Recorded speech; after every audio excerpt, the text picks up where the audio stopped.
You are about to enter the Red and Rev Sports Show experience. Get ready for some real sports talk from some real sports fans who were real sports athletes who have sports knowledge.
Three, two, five, everybody.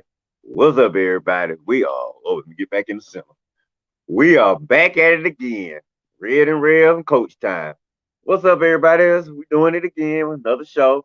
What we got going on this week? Well, we're probably gonna go over that NFL draft one more time, just get our final thoughts on it, before the mini camps get started.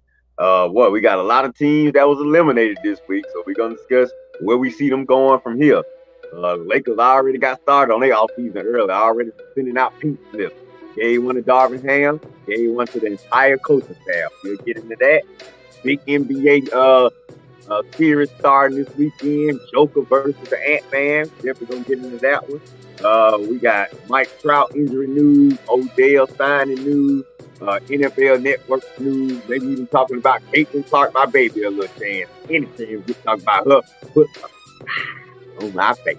Anyway, let's get started. Episode 325. We alive. Let's get What's going on, everybody? Welcome to another episode of the Red and Rev Sports Show. Coach and Red are coming to you live from the ATL Show. Giving you real sports talk because we are real sports fans, real sports athletes who have what, gentlemen? Real sports knowledge. So hang out with your boys, Red, Rev, and Coach for episode 325 of the Red and Rev Sports Show. And as is our sports custom, we turn our numbers attention to the residential numerologist on this panel, Coach Patrick Thomas, who's going to give us something or someone that deals with these three numbers, 3, 2, and 5. What you got for us, Coach? Good morning, everybody. Good morning and good morning. Happy Saturday, everybody. I'm going to be brief. This number 25, if you don't know him by now, you will never, ever know him. One of the greatest baseball players in Major League Baseball history. He's a 3-time Hank Aaron Award winner. And allegedly, he has the most home runs in MLB history. He wore number 25 for the San Francisco Giants when he hit his home run mostly and hit his clinching home run. Number 25 on your program, soon to be Hall of Famer Barry Bonds. I said soon to be, I don't know, but we'll work on it. Barry Bonds. Barry Bonds. Wow, we invoking steroids onto the show today.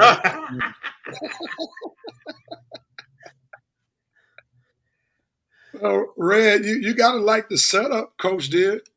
He invoked. I thought he was gonna go with somebody else, to be honest. Well, no. You missed it. You missed it. He said, if you don't know him by now, you'll never get to know him. That song was written by Simply Red. Wait a minute. If you don't, I thought that was Bobby Womack. Well, it might be, but Simply Red. If Bobby Womack published it first, Simply Red copied it, and then Notorious B.I.G. came back and did it. Yeah, so that's right. Definitely popular. But I thought Coach would use the 32 for Magic and say it's 5 championships. Oh, okay. All right. Well, that's because you're a Laker. That's why you thought about it from a Lakers standpoint. I could have used 32 for the Steelers, but no Steeler comments now. All right. 32. Oh, okay. I know you're talking about. All right, gentlemen. Go ahead. Yeah. Franco number. Okay. Yep. All right. It seems like it's just us. Revenite Nation has boycotted the show so far. So they laying in their sleep, man. They still in bed. Revenite Nation will come, but we'll welcome them even if they're not here. So welcome, Revenite Nation, and hopefully we'll get some of you all's comments as the show goes on. Everybody all right? Nobody getting killed over there? It's cool. I see we got one done popped in. All right, Coach. Something going on in your background, Coach? Oh, wait a minute. I'll mute you until it's time. All right, yeah, somebody doing something. What's up, Joe Black? Glad to have Joe Black in the house and the VP before we got but before we moved on for Revenite Nation. Chimes in, slamming down the gavel. Briefly in the building's real brief because he didn't even say another fire session of the Red and Rev Sports Show. So he just came in long enough to slam the gavel. We appreciate you just doing that. All right, we'll fill in the blank for another fire episode of the Red and Rev Sports Show. All right, gentlemen, y'all know how we do it. Dante Armstrong chiming in. What's up with you, my man? What's up, Dante? Let's go and move into our dope, nope, and cope moments for this past week. Gentlemen, what are you doping on? We'll start with Red this week, and then we'll move to Coach. and then I'll come in the rear. What you got, Red? I guess I'm doping on one Kirby Smart getting paid this week, getting another contract extension, pretty much solidify the fact of what I told you guys earlier is that the SEC is now KFC. This is the Kirby Football Conference, and it's going to be for years to come. Do you understand that? Number one program in the nation, number one coach in the nation. Kirby, you earned it. You deserve it. Congratulations, coach. It's all on you, baby. I'm expecting that third ring soon, man. UGA, woof, woof. Excellent. All right, Kirby Smart with that pay raise, big time pay raise. Coach, are we clear? You got to unmute yourself. All right. What are you doing? Muted it. My dope moment goes to, and I represent my SWAC people when I can. I don't like them, but I represent them. Young lady named Lauren Peppers for FAMU. She went out in a softball game, and I'm a softball coach, so I love this. She pitched a no-hitter in a game, a softball game, and that's rare in fast-pitch softball, but she had to help her team, and she went out, struck out 10 people. I'll give her props. Lauren Peppers from that school down in Florida AMU, the Rattlers, whatever they are. So big ups to her. Yeah, Rattlers, that team. Big ups to her. Yeah. All righty. I'm a dope on Jalen Brunson, leading the New York Knicks past the Philadelphia 76ers. He has clearly become the boss of that team, the head honcho, the leader of that team. It's clear that it's no longer Julius Randle's team, but it's clearly Jalen Brunson's team, and big ups to him, even though they beat the Sixers, who I cheer for, but he was gutsy, dropped 40 points at least 4 of the 6 games. He just balled out, man. So big ups to Jalen Brunson leading the New York Knicks to the second round. Oh, yeah. Coach, what are you noping on? Rev, stop me if I take your nope. And if you stop me, I got another one in the pocket. I'm noping go with on Rev. Go with the next one, because I already know where you're going.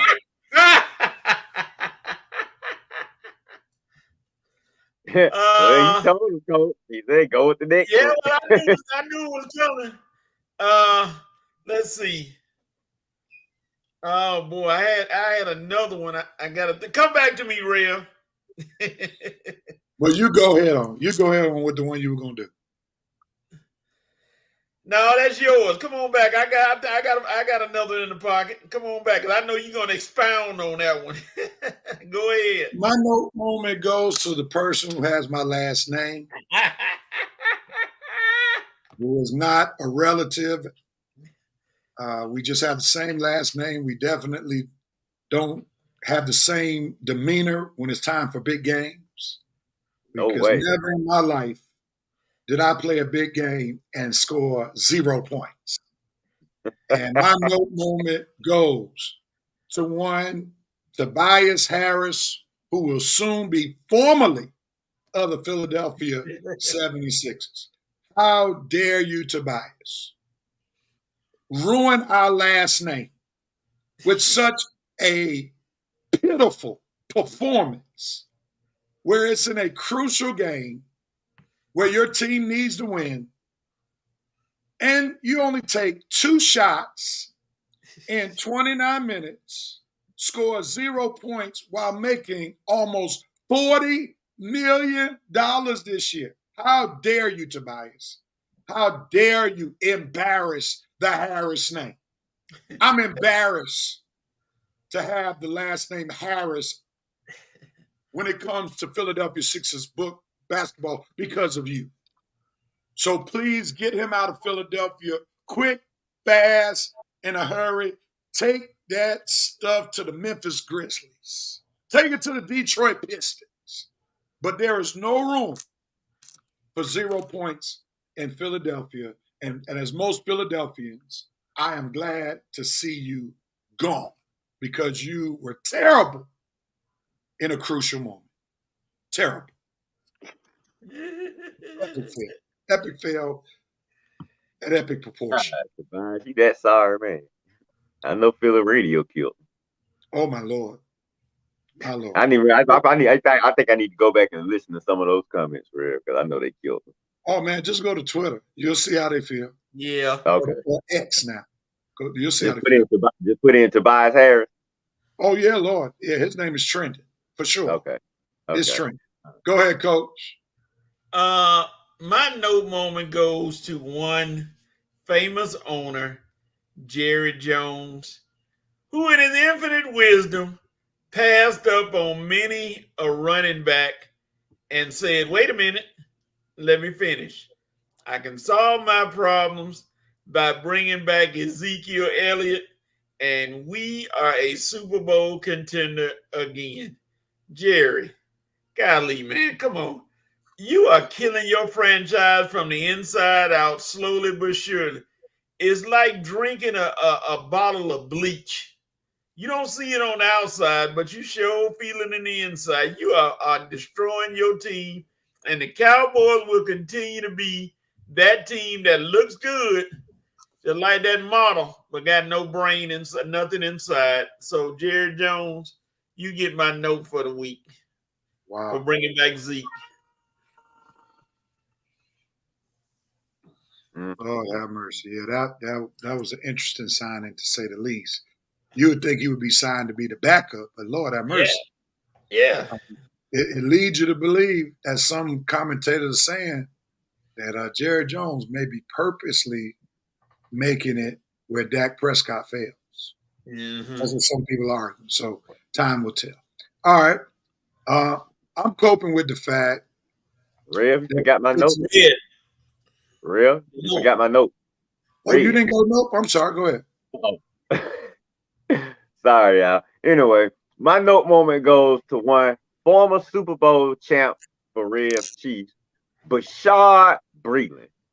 Lord have mercy. If you don't know why I'm noping on Bashaud Breeland, well, let's first start off by him getting arrested last August for possession of a stolen vehicle, guns, drugs, 8 counts of all these charges, stolen serial numbers, all of it. Dude got busted big time. So how does he make the matter worse? Well, this past weekend, he doubles down and gets arrested a second time for narcotics, marijuana with intent to distribute. Then on top of that, when he gets busted with all the marijuana for failure and other drugs he has on him, he attacks the officer trying to arrest him. So now you got resisting arrest, drugs with intent to steal, not mentioning your weapons and guns and stolen vehicle charges last year. Bashaud Breeland, dude, are you an NFL player or are you a doggone gangster? Okay, make up your mind which one you want to be now. You can't be both. Okay, I know lots of players have tried it in the past, but I'm sorry, dude, it just don't work. So Bashaud Breeland, 4th round pick, Super Bowl champ with the Chiefs. No, buddy, a big no. They'll be waiting on you in the jail too. So you need to be praying for some hope right now. Big Bubba. Yeah, that's your boy, real Bashaud Breeland. My goodness. All right, I'm coping with the fact that once again the Philadelphia 76ers could not get out of the second round. This time they didn't even get out of the first round. They haven't been out the second round since Allen Iverson was on the team. So Sixers fans have to cope with the fact that they did not advance, and then also wondering what the roster will look like in the upcoming season for the majority of the players on the team, besides Joe Embiid and Paul Reed, are free agents or restricted free agents. So the Philadelphia 76ers are going to have an entirely new roster next year, and it's going to be some time before Sixers fans will realize who they'll be rooting for coming in the next season. So that's what I'm coping with. Sixers, once again, not advancing past the second round, and again this time, not advancing past the first round. My Lord. Red, what are you coping with? Well, not me, but Phil Simms probably has to cope with a little reality going on lately. So let's start from the top. First of all, Phil Simms was just a big time booming on the number one NBC team. And what happened? Tony Romo came and took his job.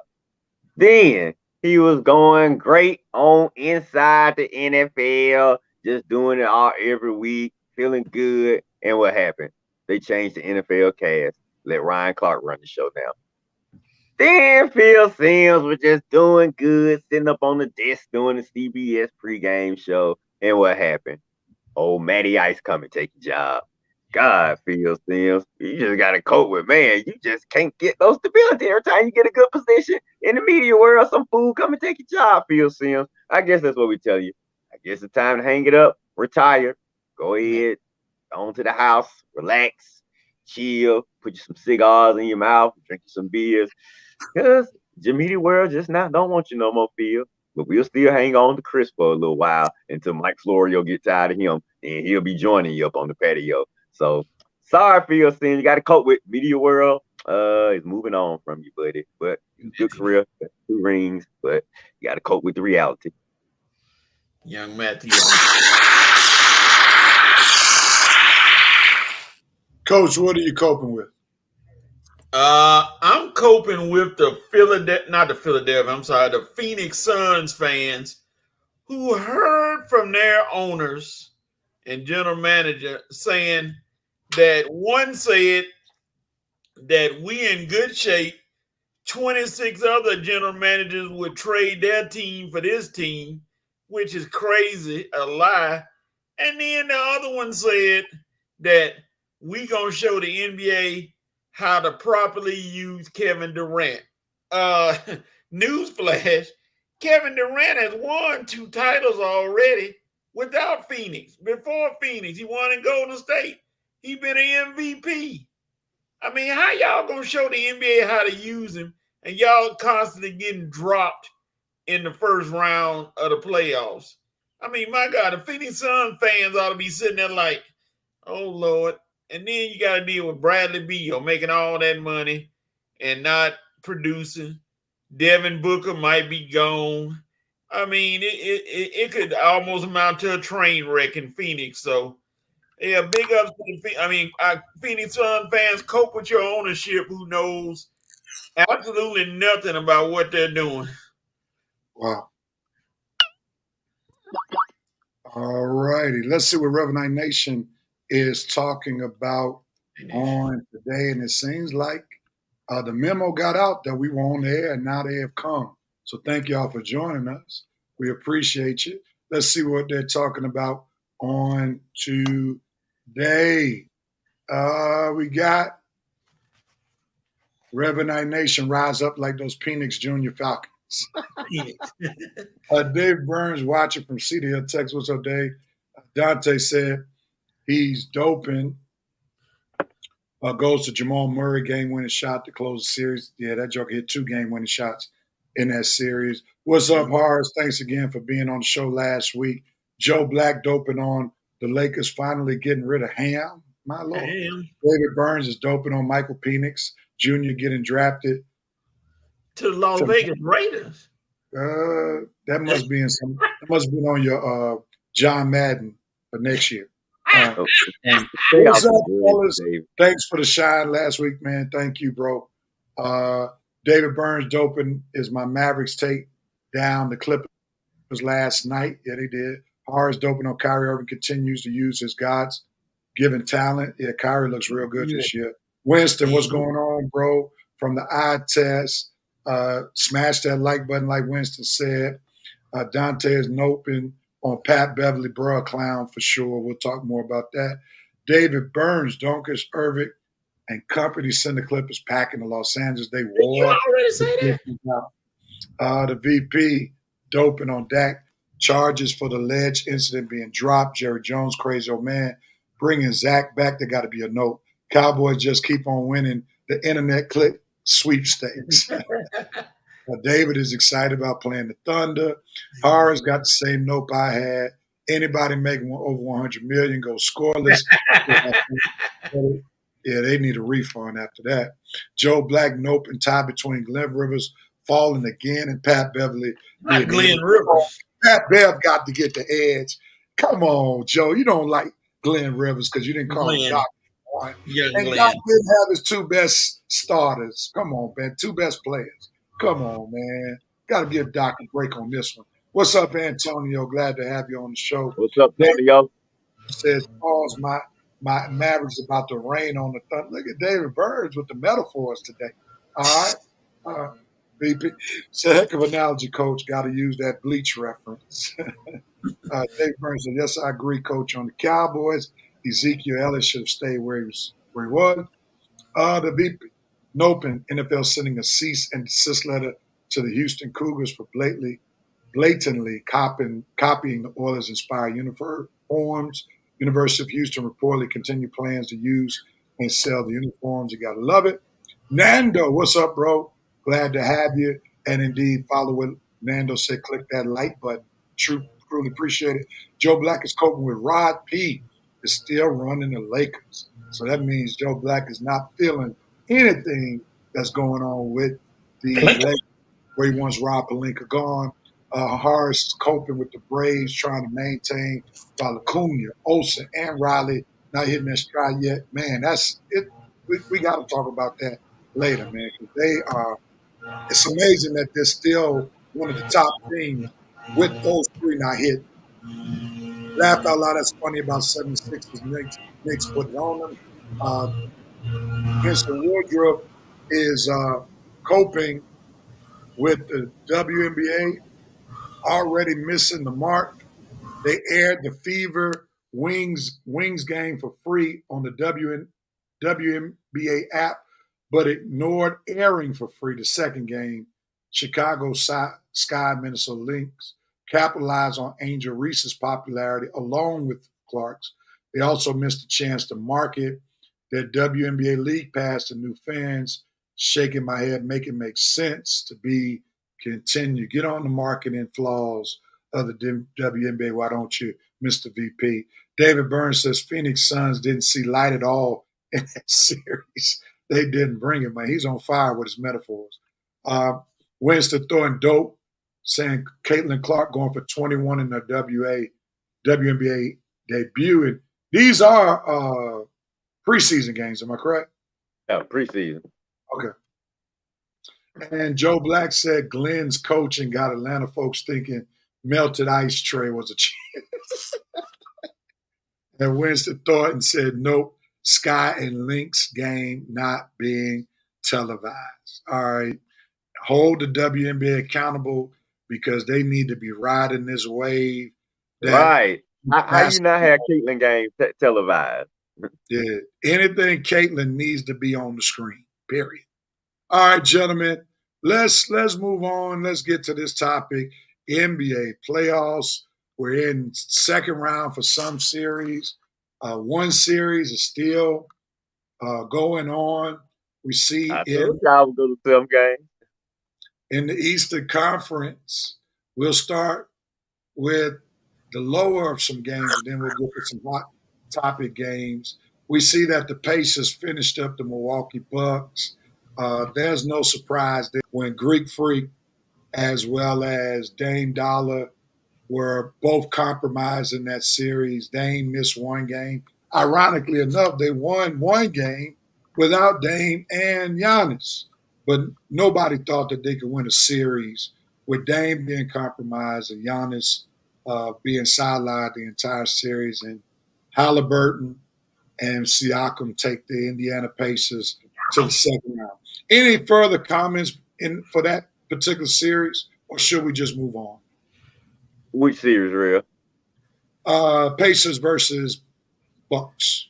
Yeah, I'm with you. Without Giannis and Dame Lillard for most of the series, it was gonna be hard for Milwaukee to get over the hump. I mean, they tried. They gave a good effort in that fourth game without both of them, but to try to pull off 4 games without your 2 best players, yeah, I mean, it would have been tough on any team. So I'm not I'm not gonna really give the Milwaukee. I'm gonna give them a pass for right here because they didn't have Giannis and Dame for a few years. So I will let Doc come back and have a full year with this squad and then see where they can go. So they get a pass just for this season, but next season, y'all better be ready now. Coach, anything to add? Yeah, I'm sorry, Glenn Rivers. Job got saved because because Giannis and Dame didn't play. They saved his job because now they can't put that on him that they finished like 17-20 after firing Adrian Griffin. So he gonna get a pass and they're gonna let him stay just because of that. They're gonna say, well, they were competitive, but they lost, so blah blah blah. He'll stay. Yeah. All right, let's go to a Western Conference. This series was a 1-8 matchup, and the Oklahoma Thunder just breezed by the Zionless Pelicans, which is no surprise to me. I didn't see the Pelicans having a chance to beat the Oklahoma Thunder. They are the number one seed, plus they had all of their weapons and Shea, Gilgeous-Alexander. They had Chet Holmgren. They had all their weapons. And without Zion, the Pelicans are not even really an NBA playoff team. So them getting swept without Zion definitely did not shock me. Red, what's your thoughts about that series?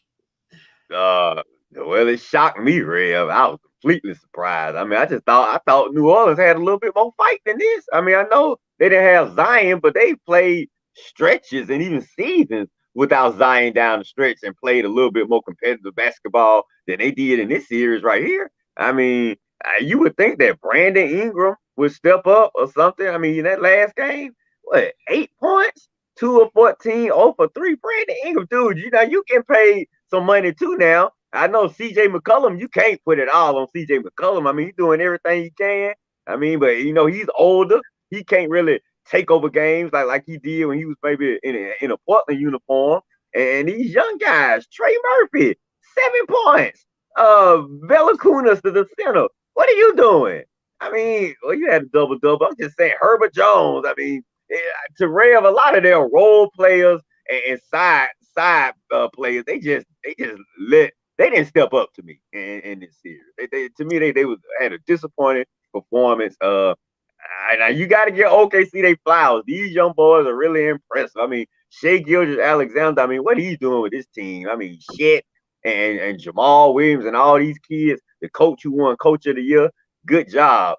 The one thing that I will dope on, that I like about the OKC team, Rev, is every time after the game, when they doing an interview, they come together as a team. They don't let just one player just sit there and talk. It's always, we all together, even though it's maybe one person talking, they all still hanging around them. So I guess they got that real team mentality. But I'm just really surprised the Pelicans got swept. I mean, they didn't get one game out this series. So props to OKC. But, man, Pelicans, are y'all that bad without Zion? I ain't know Zion was that valuable to the team. They were talking about getting rid of him a few years back. Now, all of a sudden, they can't win without him? Wow. Boy, I know you making me look happy. You got to remember, Red, you could play with a player in the regular season because you are playing – some teams that are not playoff. So one seed, they were number one seed for a reason. So, so that's why to me it wasn't that surprising. Coach, jump in there. OKC, I think they too young to be scared of anybody.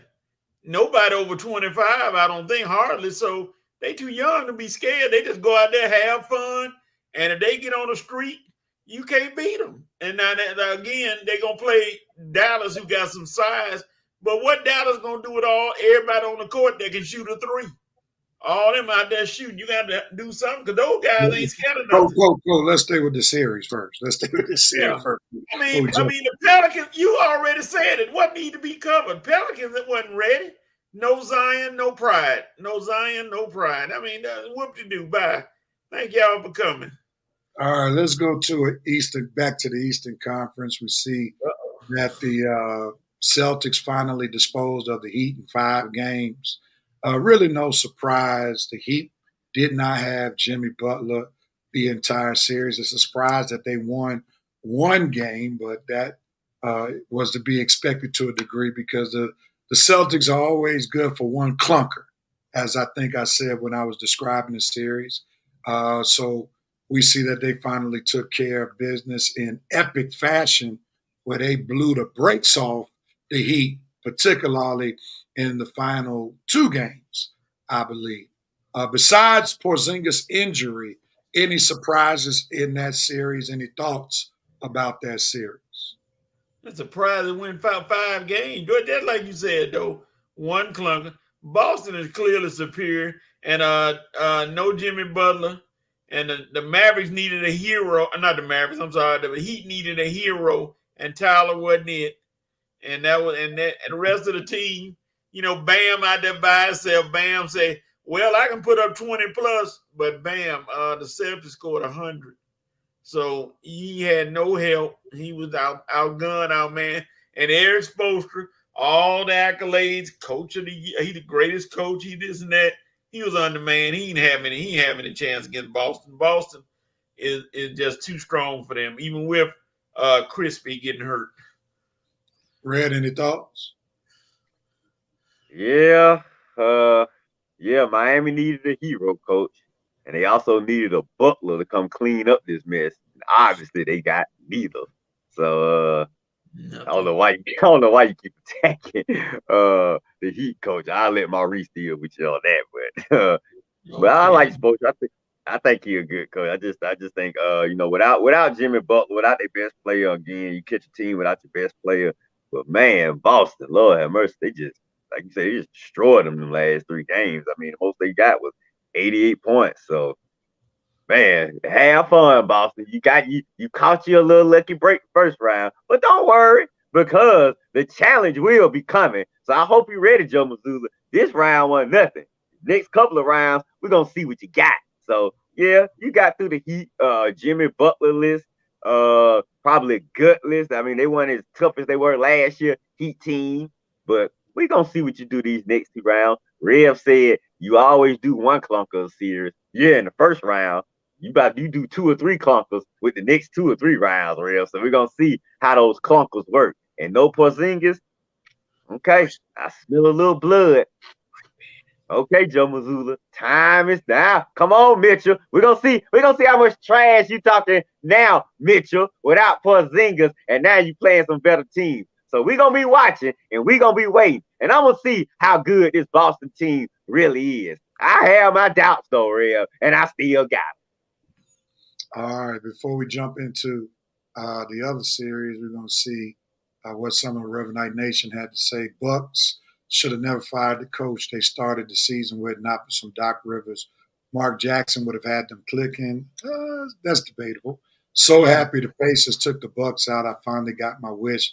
That was going to be a Pacers and Knicks in the second round. Pelicans need to move on from C.J. McCollum. Okay. Thank you, Coach. You like my Mavericks. Let me find out you're an undercover Mavericks fan. Ain't nobody a Mavericks fan but you, Dave. Nobody saying nothing about the Mavericks. I like that choking team. I think Miami had Butler and Rozier. We may have been singing a new tune. Probably. Might have sang a tune to one more game, but you weren't going to win the series. I just need to see the Nuggets out so it can open the door for the Mavericks to get to the NBA Finals. The Mavericks are not making the finals, David. Come back out of fantasy land and come back to reality. Pat Riley couldn't even help the Heat this series. All right, so let's go to one other game, one other series that's still in before we deal with the next 4 series where there were eliminations. We see that both teams have held court, talking about the Cleveland Cavaliers and the Orlando Magic. They have won all their games on their home court. Cleveland has won all 3 in Cleveland. Orlando has won all 3 in Orlando, and it seems like the games aren't that close when they're on home court. So now Game 7 will be in Cleveland on tomorrow. I'm already going to pitch my tent to Cleveland winning the series. I don't see Orlando with the lack of experience going into Cleveland, who has Donovan Mitchell has experience, and most of their team has experience. I think they'll win Game 7. That's off the experience factor and home court advantage. Anybody disagree? Rev, I don't disagree. Oh, I don't disagree with you, but I'm just trying to get the mindset of this series. Like, who cares? I don't think anybody cares about this series. It is not getting no pub. You gave more pub in that short of time than I have seen on any NBA channel. I'm like, golly, they not giving this series any kind of pub. Donovan Mitchell goes out and scores 50. Oh, okay. He had 50. They lost. Moving on. I mean, they're not even giving this series any kind of publicity. I mean, Boston Rightfoot, come on. You got to give them something. It's a competitive series going 7 games. I mean, come on. You got to give it something. But thank you for pumping it up, Rev, because, they show it at the game be like at 5:30 when people at work and don't nobody care. I don't know. They got to do something better for them. All right, Red, tell us why you disagree and you think Magic going to go into Cleveland and beat Cleveland. Because of Game 5, Cleveland was at home. They eked it out by 1 point. Banchero had a good game. I mean, Magic really choked that game away. So, and then they went back and took care of business at home and made up for that choke job. So I'm thinking, it's Game 7, Rev. These what players play for now. Game 7 can go either way. The Magic, I've been intrigued by them all year. I like the job that Jamal Mosley is doing over there. That's the coach name, right? Mm-hmm. Yeah, okay, yeah. I've been liking the job he's been doing over there. Like I say, I would like to see when young teams go to the playoffs, like OKC or Magic. I usually get a coach the credit, and I like the way these young boys playing. Like I say, the fact that they took them to 7 games let you know that, hey, Magic just ain't gonna go away quietly now. So I hope Mitchell got another 50 points ready, because that boy Banchero has been balling. So it might take another Herculean effort from Mitchell to get past the Magic, because they are playing like a team. And at Cleveland, I think, man, if Mitchell don't show up, I don't know who else you can depend on. The Magic got Banchero, they got Anthony, they got the two the Wagner boys. They got a few pieces down there. So we gonna see, but I'll be pulling for the Magic in Game 7 just to throw things out of whack. I like to see young teams, and I'm hoping Cleveland eliminated so that my Lakers can go ahead and bring Spider Mitchell over here to the West Coast, because I'm pretty sure that Cleveland being eliminated in round 1, he might be looking for a change of scenery. So and this is more of a selfish red pick, but anyway, I'll be taking the Magic in Game 7. I like the way these young boys balling, and we're gonna see if Cleveland can hold down home court. All right, let's move on, man. We're going to talk about some teams that were eliminated in the series, and we could talk about their futures real quickly. Let's start first with the Phoenix Suns getting swept by Atlanta's own Ant-Man, Anthony Edwards, and the Minnesota Timberwolves. Were you surprised by the sweep? Let's start right there. Anybody surprised by the sweep? Yeah, I am. I thought maybe they get 1 game at home, Rev. At home, man, they got beat worse than they were doing on the road. So, man, I don't know. I guess, man, Ant-Man just put it on. I'm really surprised that this one wasn't more competitive than it was. You got Devin Booker, Bradley Beal, Kevin Durant. On Minnesota, you just got Ant-Man and maybe Towns as the offensive threats. You got Conley sometimes, but I don't depend on Gobert and McDaniels. I think they was more defensive guys. So the fact that Ant-Man got this whole team balling as a team to put it on the Suns for 4 straight games with Durant, Beal, the big center from Portland, and Booker out there. Booker, you've been to the NBA Finals, man. You was this close to being a champion, and that's how you perform, man.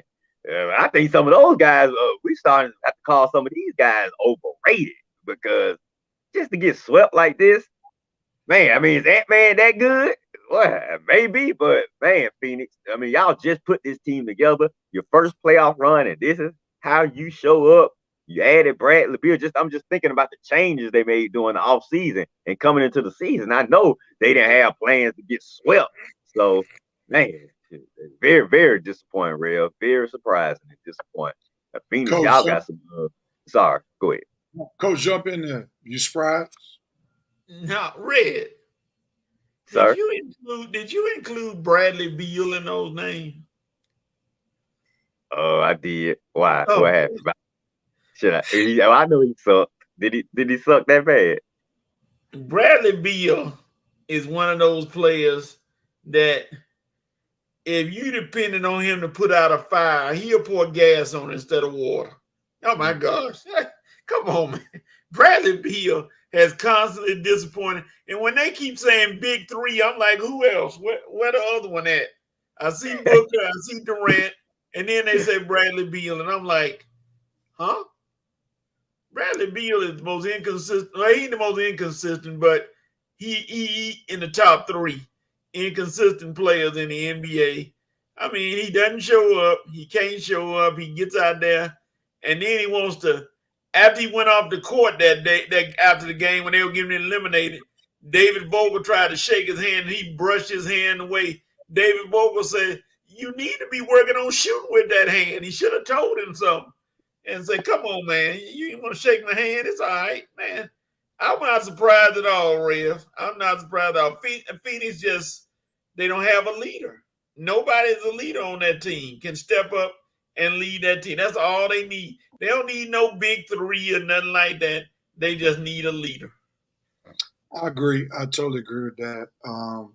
I think also not only leadership, they are poorly constructed. That's why Minnesota won this series. Like, whoever put together Minnesota's team did a phenomenal job. They have a floor general leader, get the team together, Michael Conley. Then they got a bona fide superstar on the horizon, Anthony Edwards. They got good perimeter defenders in Ant-Man and Jaden McDaniels. Then you got guys who can hold it down in the post, and Karl Anthony Towns and Rudy Gobert to be your rim stopper. So it's all about team configuration in this series. The Phoenix Suns cannot go forward with Devin Booker and Bradley Beal starting at the 1 and 2. Neither one of them are point guards. And that's where they are hurting. And this lets us know you just can't get talented offensive players on the same team and think you're going to win big time just because they're supposed to be talented. You got to put together a strong team, a balanced team in order to win, unless you have a player like a LeBron who can be a point, like a Magic who could be a tall and a point. But if you don't have that, you got to have some point guard who can rally the troops together. And that was spelled, that's shown as I go into the next series with the Knicks versus the 76ers. Jalen Brunson is the floor general for the New York Knicks. He orchestrated the team, put the team on his back. When he needed to be the facilitator, he was the facilitator. When he needed to be the scorer, he was the scorer. Now, that's why the Knicks take down the Sixers in 6 games. I did say if Embiid did not get injured, the Sixers would probably win the game. Kudos to Joel Embiid for playing such a great series on one leg. On one leg. For we know he was compromised. Therese Maxey had that big game and big shot that let them get into game 6 when they were left for dead in game 5. But we see that the Knicks, their role players, DiVincenzo and Josh Hart were big time, and Anunoby was big time, and they logged a lot of minutes, but they still persevered and won the series. So big ups to the Knicks.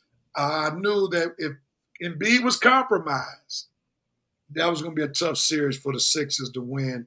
And they were very physical with Embiid and in the entire team. Any thoughts on that series real quick?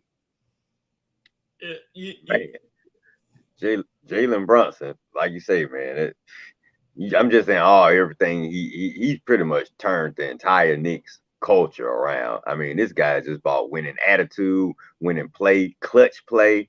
I mean, like you say, Rev, point guard, having a good point guard can change things. And man, he has definitely changed the outlook for the Knicks. Like I say, getting all these guys involved, of DiVincenzo, Hart, Anunoby, the front court guys are complimenting everything that Brunson and Hart are doing and DiVincenzo are doing in the backcourt.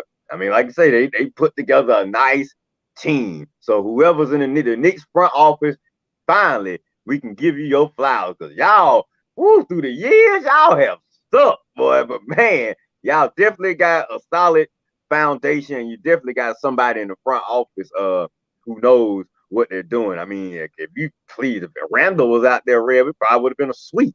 So I mean, the Sixers lucky you didn't have Julius Randle because them two together, that's why they had Brunson and Randle. Like I say, now that's how you build a team. You get your stud in the front court, you get your stud point guard in the back court, add the pieces around, let them fit in and blend. And that's what we see with the Knicks right here. Good job to the Knicks front office.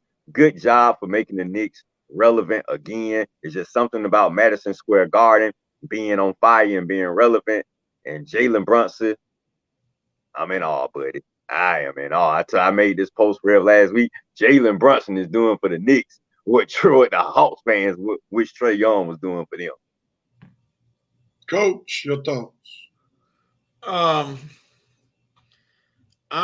Tobias Harris, all I can tell you is when you did your commercial with your boy Boban Bogdanovic, you should have eaten some more goldfish. Maybe he took all your goldfish, I don't know, and left you hanging. But that was not a good performance. Now, as far as the Sixers go, I already hear talk. They might go out and get Paul George. They might go out and get Jimmy Butler. The Sixers don't need Paul George or Jimmy Butler. What they need to do, you got Tyrese Maxey and Joel Embiid. You need some complementary players around them.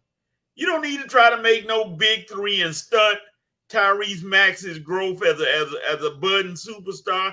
Get some complementary pieces to help them, and they'll be all right. Just like with Denver. They got complementary pieces around Murray and Jokic. Get some players that can help them get better, and then you'll be all right. But don't try to make no new big three. It's not going to work. And Joel Embiid, big up to you for playing with a bad knee, Bell's palsy, tooth decay, ingrown toenails, bad breath, whatever it is. You made it through a whole series, and you were the leading scorer for your team. I don't know how he managed to stay upright and play that series. Good God, imagine if he was completely healthy, what he would have done. Yeah. Go ahead, Red. That's the thing, man. I mean, when is he going to be completely healthy? I mean, because his health is becoming a deterrent for some of these playoff series. So, I mean, I don't know. Maybe OB has to get a new workout regimen going. Maybe he needs to get a new nutrition plan going. But Embiid, dude, you have got to be available. There's no point of having an Embiid on your team if you're not available when the playoffs come. I mean, could you imagine the Nuggets trying to make a run without Jokic? I mean, that's the point of having the big guys. We need you, definitely need you when the playoff time comes. What the world you think? Why you think we was able to win in LA when we had Shaq? Yeah, Shaq would fuddle around in the regular season, but when the playoffs come, he was available. Embiid, you have to be available when the Sixers are making the playoff run. You need to be as healthy as possible, even if you got to sacrifice some of the regular season. But you have got to make sure when this postseason roll around, buddy, that you're healthy, or the advantages or what you bring to the table won't be, maximized. So, Embiid, got to get healthy, man, especially for these title runs. I think that's not something that's going to happen. I mean, Embiid is getting older, not younger. So getting healthy is not going to be something that's going to probably be what Embiid is going to do, especially the way he plays. Is He's always on the floor. I've never seen a big man hit the floor so many times. The way he hits the floor. So he's strong, big, talented, but he's not the most athletic big man. I think that's where Shaq was such a force, because Shaq was athletic, and that's why he could dominate so much. And Embiid does not have that type of athleticism, which compromises him. And I think the Sixers are in a somewhat of a bind, because they have to make the decision: are they going to build around Embiid, or are they going to build around Maxey? And I think they would do better to build around Maxey. Now the question is, do they see Maxey being more of a small shooting guard, or do they see him as a point guard? And that's where, it's going to be a real decision, where I think I'll disagree with Coach right here. I think a player like Paul George could help Maxey out, because Paul can handle the ball a little bit. Also, he can score, which could not take away a lot of shine from Maxey, because it's not like Paul George is a 30-point per game scorer.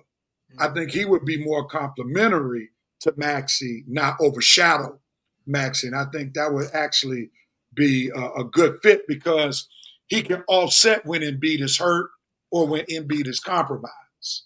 And you can still have a talented ball player. And then if you get someone like a Paul George, you could also find a complementary piece in a point guard.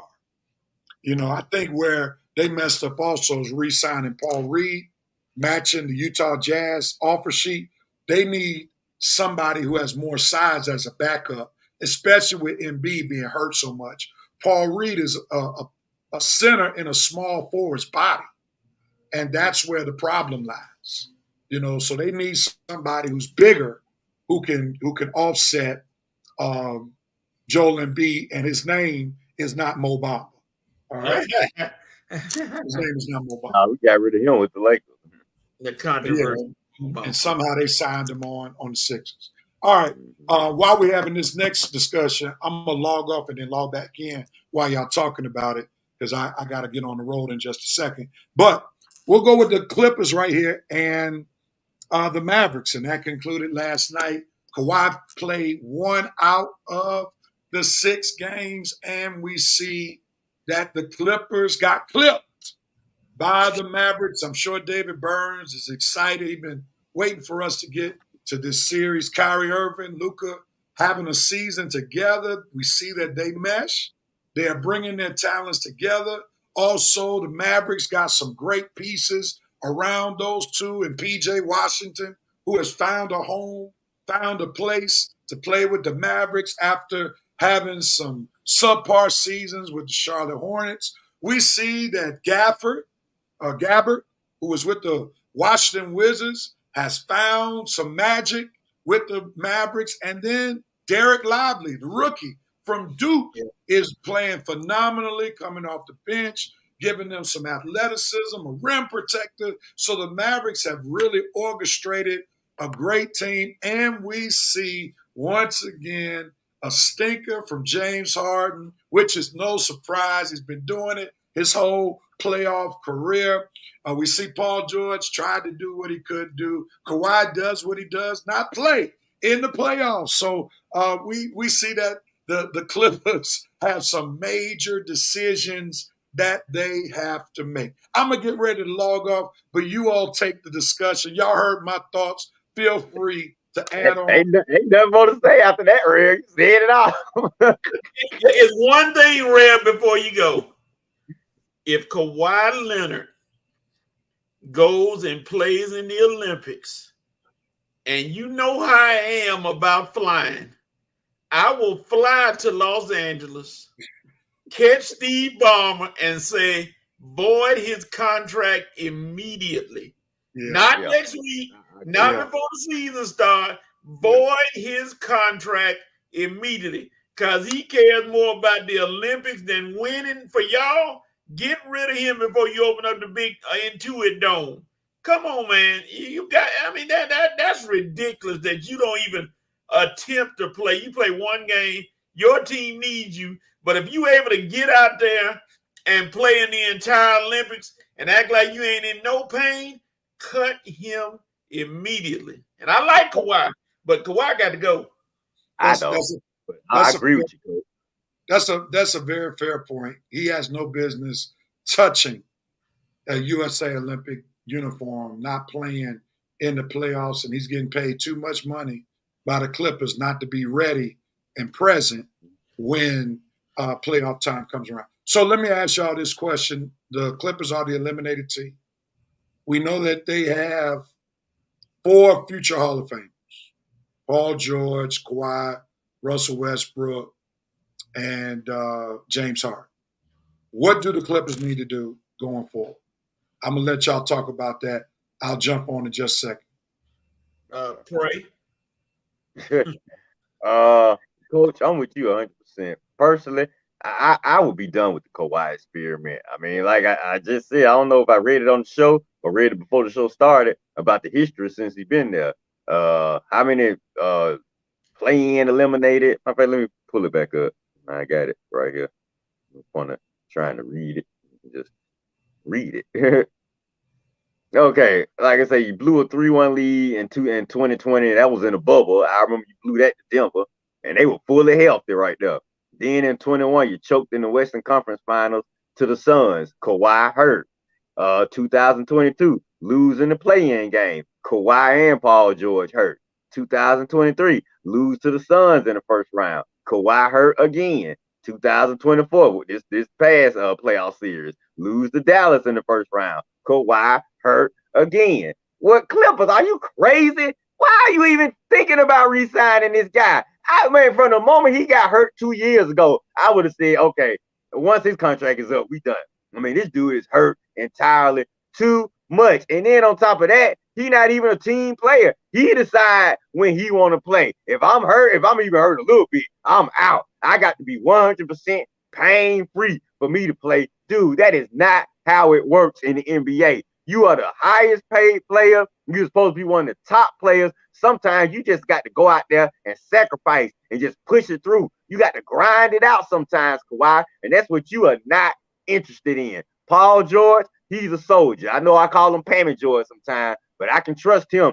Hurt, if he was nicked up a little bit, he still tried to give me something. I trust his guts and I trust his heart more than Kawhi.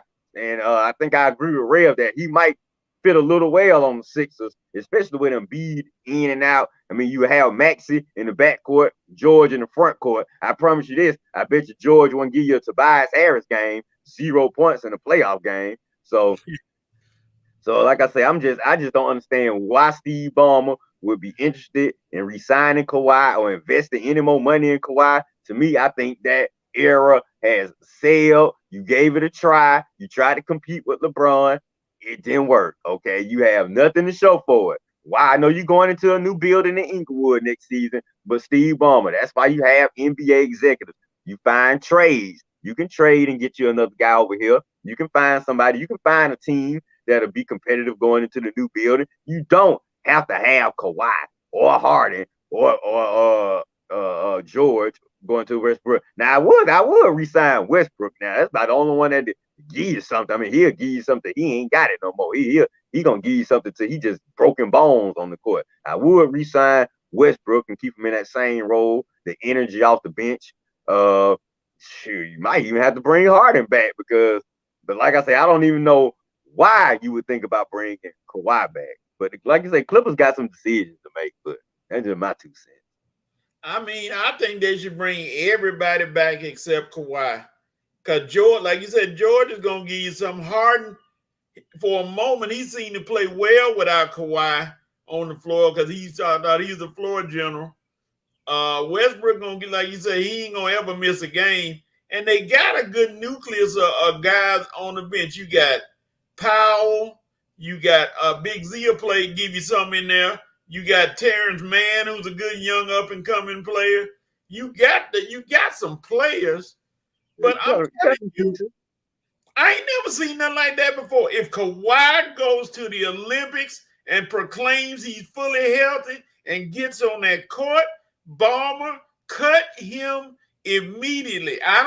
You don't even need to wait till he come back to the United States. Say, hey, we're going to pay you whatever, the rest of your contract, and let him go. Stephen A. said it best. Kawhi is the worst superstar in the NBA. He doesn't promote the NBA, and then he's not available to play.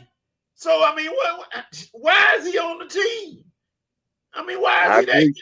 He sits over there and watches the game and never says anything. I don't even think he gets involved in cheering for the team or nothing. He sits there with that same look on his face, like, I have to be here. Oh, well, let me just I don't know why Ty Lue ain't come, man. If I was the coach, I would have been on call some of this mud out. I would at least make some subtle comments in the media, like, well, you know, if we was 100%, or, you know, just make a little jab, well, you know, if all our players, you know, BB is involved in this as I am, or something, because I know Ty Lue got to notice what we noticed, that this guy is just not reliable.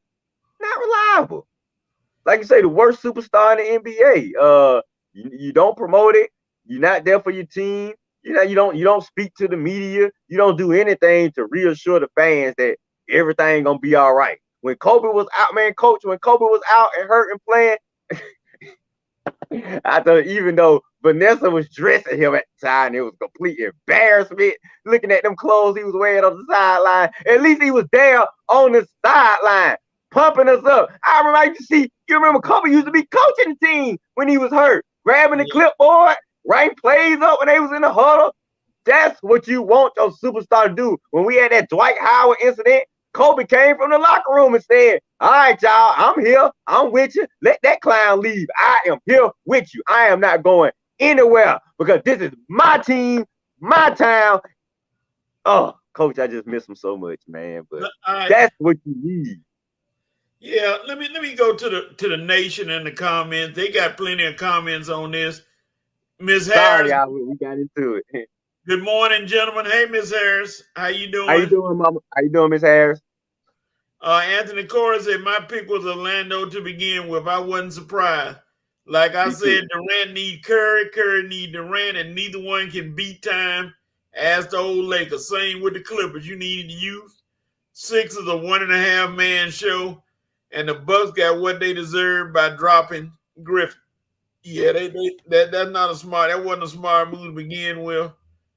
All right. Way to put all your thoughts about the entire playoffs in one comment, Anthony. Yeah, he bottled them up pretty good. Like, hey, this is everything about the playoffs. All right.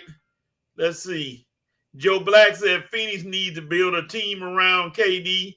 Yeah, they're gonna have to get some better players. They're gonna have to get something. Hart said Knicks are gritty and talented and play together. They have chemistry. Yeah, that Villanova crew of DiVincenzo, Hart, and Brunson, they used to doing that. So, hey, that's right. They all played on the same team. God, now they're on the same team again. Man. Yep. Anthony said, knee bead talent been wasted in Sixers country. Bad GM sealed it for him, not knee bead. Oh, my goodness. Yeah, I don't know. Now Daryl Moore pretty inventive. I mean, creative, Corey. I think he gonna get somebody else to replace Tobias Harris. So, like I say, the Sixers will have a third guy, and it's probably gonna be Paul George. Even though Coach disagreed with that move. We'll see what happens. What they do. Dave Burns says, "Sorry, Red, but the Magic need to disappear. Like they can make a rabbit disappear out of the hats." And the Mavericks Mavericks ain't going to the finals. I don't know why you better watch out for your Mavericks disappear in the second round while you talking about the Magic. Just be happy. Don't get too cocky now, David. Yeah. Brunson is a superstar. Mama Harris said he's a superstar. If Embiid had been 100%, Sixers would have won. Yeah, that would have been a close one right there. He said Brunson is very good. Go Knicks. Let's see here.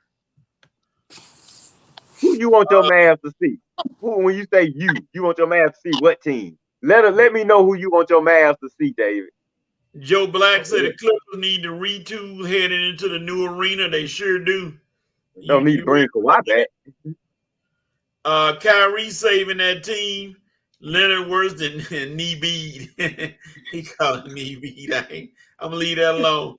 Mama Harris with the best quote of the day, Rev. Why would Kawhi Leonard be chosen to play on the Olympic team when he always hurt? Exactly. Why? Yeah, why is Steve Kerr even entertaining Kawhi? I'll treat him like Isaiah Thomas. You off the team.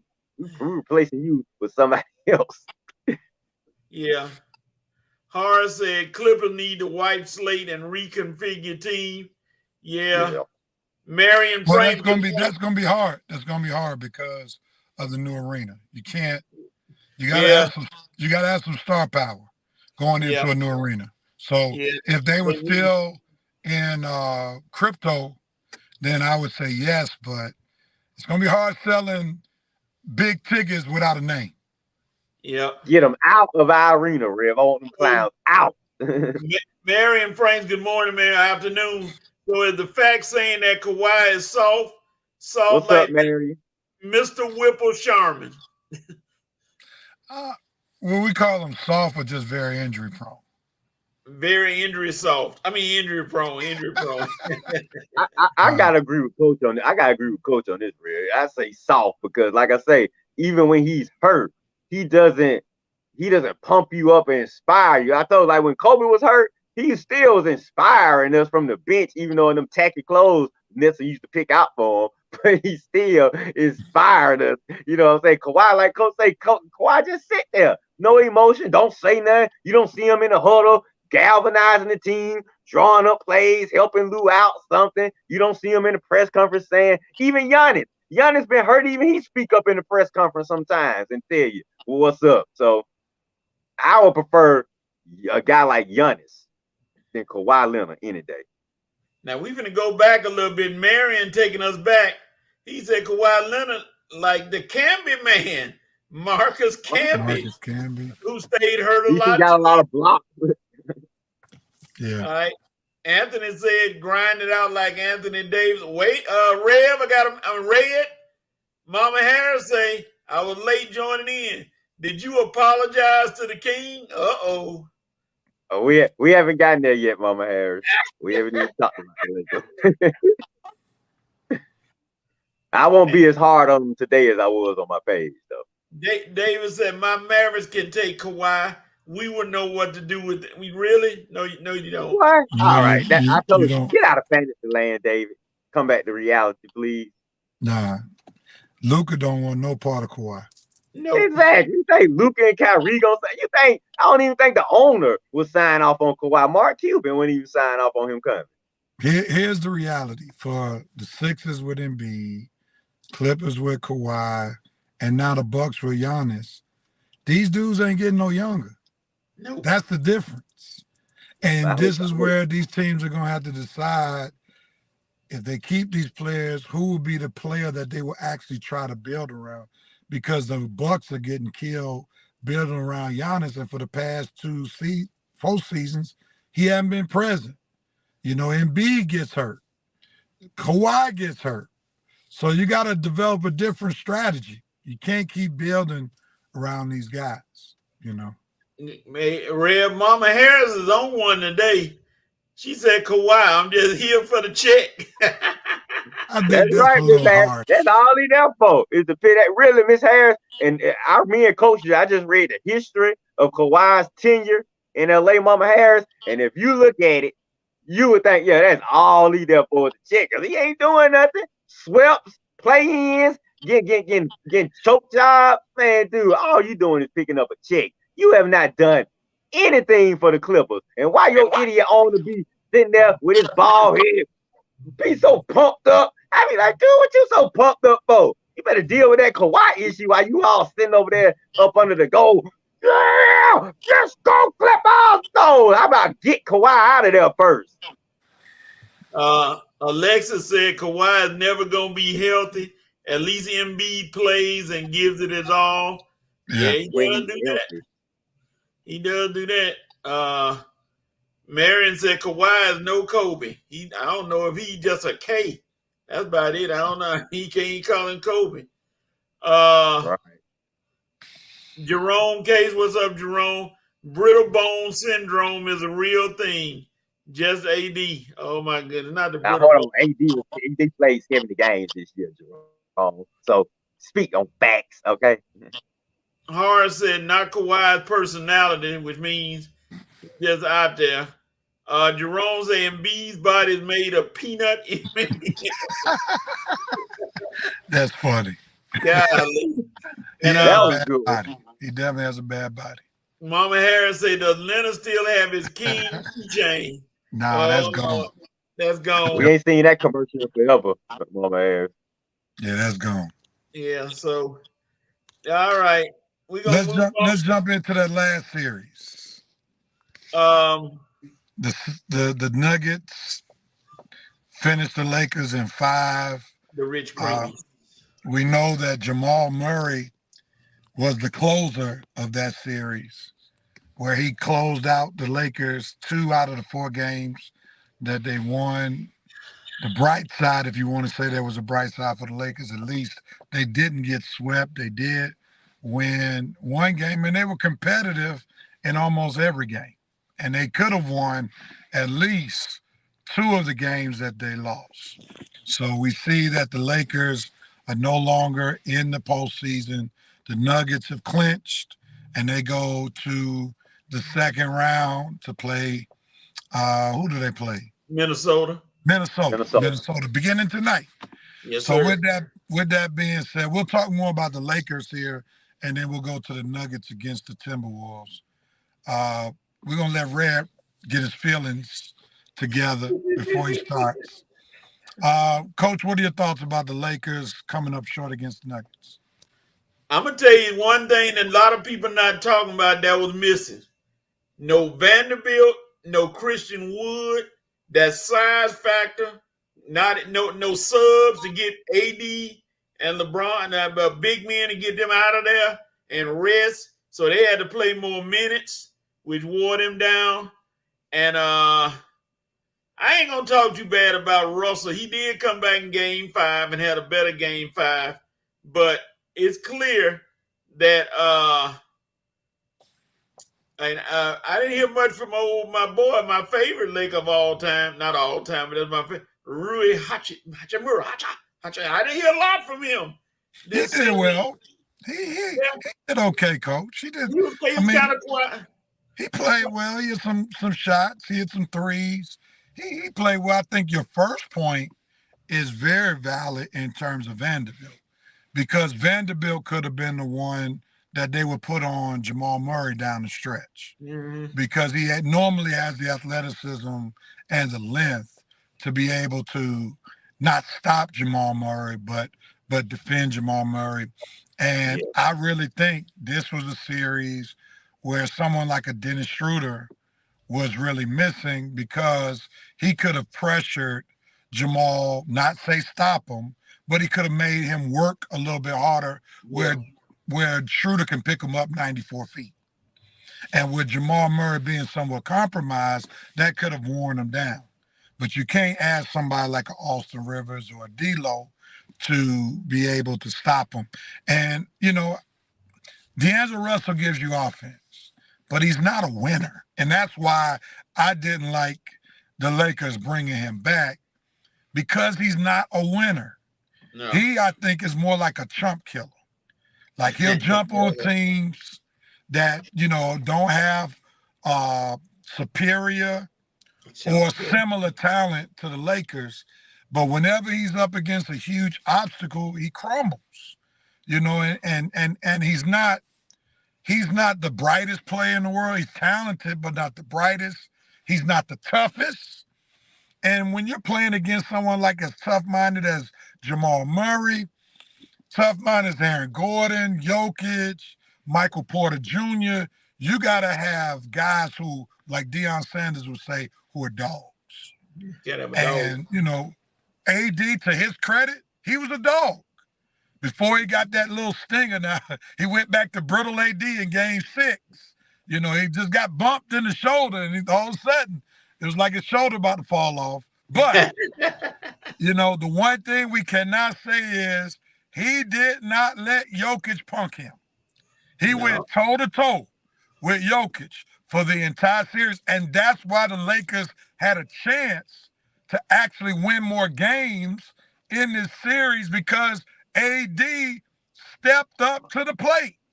Yeah. LeBron did the best that he could do, but this is the AD that LeBron has been waiting on so that LeBron won't be asked at age 38, 39, soon to be 40, trying to carry a team at this old age. But it's going to be critical, and we'll turn it over to Red.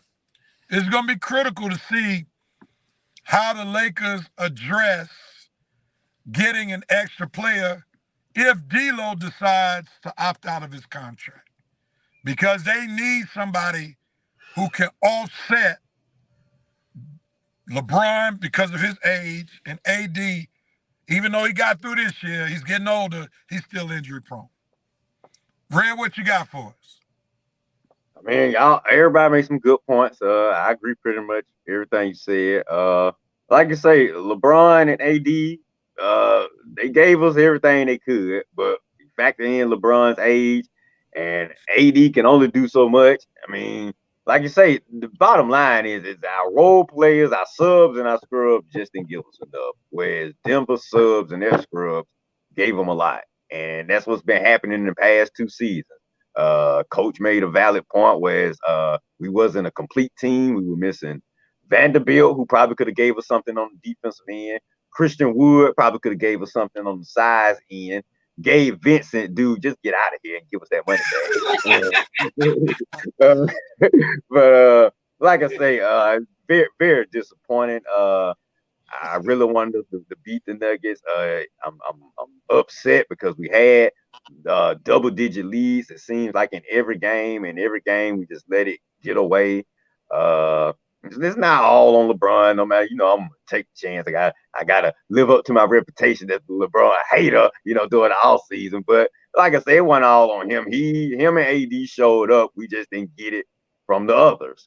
And when you're playing a team like Denver, a coach like Malone, you got to bring it. This team is they've turned to one of the best teams in the NBA now. So you just can't come out there dilly-dallying. You can't have games where D. Russell come one game and don't show up the next game. Like Rev said, dude, Laker Nation has given D'Lo every opportunity to become a true Laker. And you just have failed us, man. And honestly, I'm ready to move on from you. I know we're gonna move on from you. And don't be surprised if Spider Mitchell will be taking your place or somebody. We're going to make a move. We're going to get somebody. Okay, I don't know who it is, but we're going to get somebody because we're not going to bring the same roster back. Like I say, now it's going to cost. Are we going to get into the Coach Ham firing later on? Well, let's go right there. Like you say, you got Coach Ham fired. Pretty much got the whole staff fired. So it's going to be some changes in Laker land. Go ahead, Rev. See what you got to say about it. I wanted to ask you a question because I have my thoughts on this. So, were you in favor of the Ham firing, and if so, why? I don't want to piss poo the entire job that Ham did over the 2 years, because he did have us in the Western Conference Finals last year after a horrendous start. We did bounce back and make the Western Conference Finals last year. But Rev, I got to be honest. I would have to say his firing was valid based on just the things we've been hearing all season long, whether it's been players just griping over rotations, over subs, over it's just been little bits and pieces here and there, to the fact that Laker Nation, we were surprised Ham wasn't fired at the All-Star break or mid-season, because there had just been talks within Laker Nation that his job was in jeopardy, and just the players weren't really feeling him. He was losing the locker room. I want to say right around the time that in-season tournament ended, and we went on that long stretch where we lost maybe 10 or 14 games or something. I think it started right around then, and it just stayed and it grew consistently. It was like it started off as a little disease, and as the season grew on, it just became bigger and bigger and bigger, just like spread it all over. I don't like to use the cancer word, but it became a disease that spread it throughout the team to where, you got to the point where AD was challenging him in the press conference during the playoffs. You had LeBron getting visually upset with him during the game. When you see things like this going on, you had D'Lo not even involved in the huddle one game. Now, I'm not putting it all on Hammy, but when you got AD coming out saying something about Hammond. You got LeBron being visibly upset with Hammond. You got other players talking about, I mean, not just role players, even the bench players. I mean, you just had everybody voicing opinions about the job that Hammond was doing this season. I mean, the writing was on the wall that he probably wasn't going to return unless we made a deep run. And first round exit ain't a deep enough run to save your job in Laker Nation. When the tea leaves are already there, the writing's on the wall. Jeannie is hearing everything. You're not gonna keep no secrets from her. So it is what it is. It might not have been 100% fair, but it definitely was warranted. All right, I'm gonna come back to you. What you said. Let's go through these comments right quick. Joe Black said, "Whatever the Lakers do, don't give LeBron 160 million and don't draft Bronny." Marion, do you think Ham deserved to be fired? Horace said LeBron gets another coach fired. Now Rondo Reddick. Anthony Corey said the Lakers should change the stadium to AARP Arena. Anthony Corey said that's shy. They want Trae Young, but why the Hawks don't want no parts of D'Angelo Russell. No. D'Angelo. The Angel, no. That's funny. Spoelstra is the only coach to survive. LeBron, Anthony said, I didn't hear Red apologize to the Kings. Public offense requires a public apology. I don't think Ham should have been fired. What about Pelinka? Horace said no player respected him, period. Alexis said they made Darvin Ham the scapegoat when clearly they didn't have enough to beat Denver. They can be most other teams. And that's where I'm siding with, because I've coached the game, I've played the game, and there's no evidence in the Denver series that he lost the locker room. I mean, losing the locker room, that means folk don't want to play for you.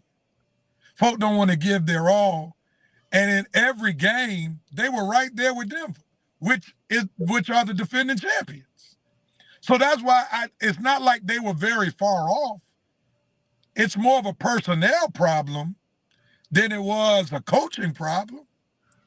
You know, I mean, Ham, we'd mentioned the injuries.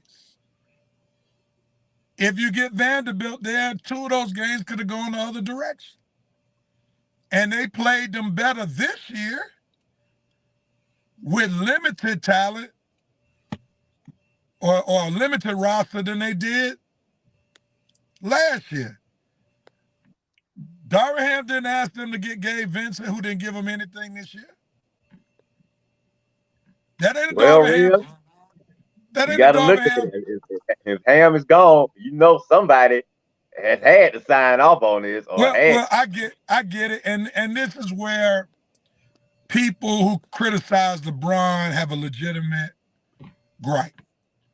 You know, because on one hand, you have somebody like me applaud the fact that LeBron has won his championships with not always the greatest coaches, right? But then on the other hand, he gets coaches clearly fired. And we know that they didn't waste no time getting rid of Darvin Ham because they want to make sure that LeBron is satisfied so that he could either opt in or sign a contract extension. So this is where LeBron has to take some heat, because Darvin Ham was not a David Blatt by any stretch of the imagination. Darvin Ham did a decent job for 2 years. That man took them to the Western Conference Finals. And the one thing you did see, they did not publicly embarrass Darvin Ham, because I think they didn't want Darvin Ham to give them that smoke physically. Joe, he ain't no punk now. He definitely ain't no punk. Yeah, I think Darvin Ham made it clear. You can say what you want to say, but don't say nothing or do nothing in public that's going to cause me to react and put you on your behind. Because Darvin Ham, I don't think LeBron nor Anthony Davis want part of Darvin Ham. That's all I'm going to say with that. All right. Anthony Corey said, when is Spoelstra dropping that 30 for 30 surprise LeBron? I I would love to see that one, Anthony. You could argue the Lakers have a Denver Nuggets problem, not a Darvin Ham problem. I'm totally with you, Curtis. I'm totally with you. Until D'Lo decided to sit out of the huddle to play with his nails, and Bron gets up and walks out the huddle. But did they really need to fire the water boy and mascot? You guys just have a good time when my Lakers get eliminated. Well, I'm Enjoy going to just it. say this. It's going to be interesting to see who the Lakers hire. You get these rumors about LeBron starting this podcast so that J.J. Redick could get the job.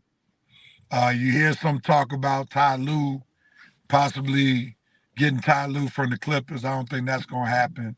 But it's going to be interesting. It's going to be really interesting. I even heard Rondo's name, real. Yeah, I did hear Rondo's name, and then somebody invoked the name of the former Atlanta Hawks coach, Mike Budenholzer. Buden. I don't think LeBron. He just doesn't look LA. No way. No way. That dude belongs Midwest in his dive bars where he can go grab a beer. Milwaukee really was the perfect situation for Coach Bud. Yeah, they probably gonna regret getting rid of him. Yeah, he looked Milwaukee. He looked Milwaukee. All right, gentlemen. Well, I'm gonna get ready to ride out, but y'all carry the rest of the show. I'll be listening, and Revenite Nation, thank y'all for what y'all do. Are y'all ready to go halftime? Coach, you ready for halftime? Oh no, y'all got the NFL draft. Y'all got the NFL draft. Either one is fine. Well, y'all go ahead and do the NFL draft recap. I'll just say my little 2 cents. Yeah, man, we got to get your 2 cents on the Penix pick, man. I've been on here by myself. I got to hear what my other hard-time Falcons fan think on our quarterback situation now. That's a good description of my fandom right now in Atlanta. Part-time. At first, I was disappointed in the pick. I was very disappointed in the pick. It's like, why do you spend all that money on Kirk Cousins just to get Michael Penix when you definitely have a problem with the rusher, when you don't have a pass rusher? But then as I listened to different sports talk, and I was clear that I did not want to say anything until I had a chance to process, hear from more pundits who I respect. I feel you. And the pick actually makes sense now to me. Because one, it's not like Kirk Cousins' contract is going to hold him for 4 years. No. It's more like 2 years. It's more like 2 years than it is 4 years. Also, we don't know how Kirk Cousins is going to respond to this Achilles injury. So there's no guarantee that when he comes back on the field, he's going to be what he was before the Achilles injury. So we don't need to be in a situation like the Falcons have already experienced the past 2 years where you don't even have a chance because you don't have a legitimate quarterback. We looked at Mariota. We did Ritter. And the reality is, if the Falcons did not get a top-notch quarterback, and we don't know if Penix is going to be top-notch, but he was drafted to be top-notch. We do know if they had Cousins and what's the guy who's still on the roster? Who was Heineke. We already know the season's over. We already know. Before the season has started, that if Heineke is the backup quarterback, if Cousins can't bounce back from his injury, the season is over, and at least the division is there for the taking. Because pound for pound, the Falcons have the best roster. We just need somebody to be better than Baker Mayfield. That's what we talk about, just to win the division. We ain't talking about Tom Brady anymore. We're not talking about Drew Brees. We're not even talking about a healthy Cam Newton. We're talking about being better than Baker Mayfield. And then they win the division. So Michael Penix's pick makes absolute sense. I think if Cousins comes back, it's a perfect world for Penix. He can sit back maybe a season or two, learn from the veteran, Kirk Cousins. If Kirk Cousins gets hurt, cool. At least the Falcons have enough skills players to be able to scheme around a young Penix where it don't have to put all this pressure on him. You got a future great running back. You got a good tight end. I believe they know how to scheme to get Pitts open because typically for a young quarterback, you need a tight end. So you got Pitts there. Then you got London, a big target. So it's a win-win no matter how you look at it. If you want to say future, be a year or two, it's a win. If you want to do right now, it's a win because it's not like he's going in a situation like Bryce Young did in Carolina where he didn't have any weapons. This man got plenty of weapons. So I'm all on board. The Michael Penix pick, I like him now if it has to be now, or I like him in the future. So that's my 10 cents. I'm not going to say my 2 cents. I think I gave you at least 10 cents on why I felt the Michael Penix pick was good. Appreciate all that, Rev. I agree with you too, buddy. I hope nobody, but I can see it coming, messes up Michael Penix's name on TV. And you know what I mean. Coach, they already leave that alone, Coach. Leave that alone, Coach. MPJ. That's his nickname. That's why I just say MPJ. Look at Coach. I agree, man.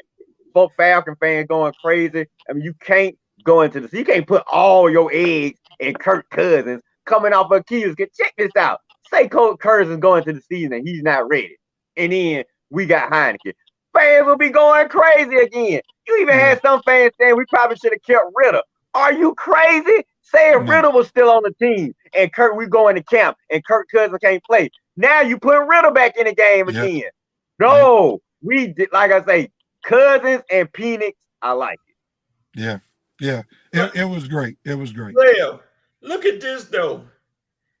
And Red too. Do you think the Falcons drafted Kirk Cousins, even though they had Penix on the radar?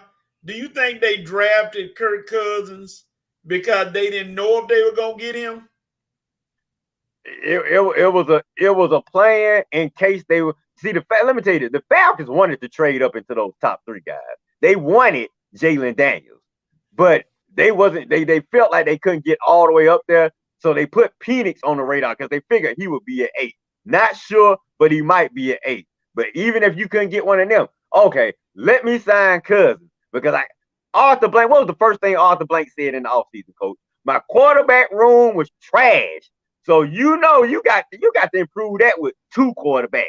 It ain't gonna take 1. You got to improve it with 2 quarterbacks. Cousins, okay. I wouldn't have gave him all that money. Maybe just a 2-year cheap, more economical deal, fine. Or some folks saying you maybe could have went out and drafted Flacco. But what I know is they were definitely looking at quarterback in the draft. So the only thing that I'm upset about is you gave Cousins all that money. But I'm not upset that we got a quarterback of Cousins caliber. And I'm not upset we got a young quarterback of MPJ caliber. So my quarterback situation is solid.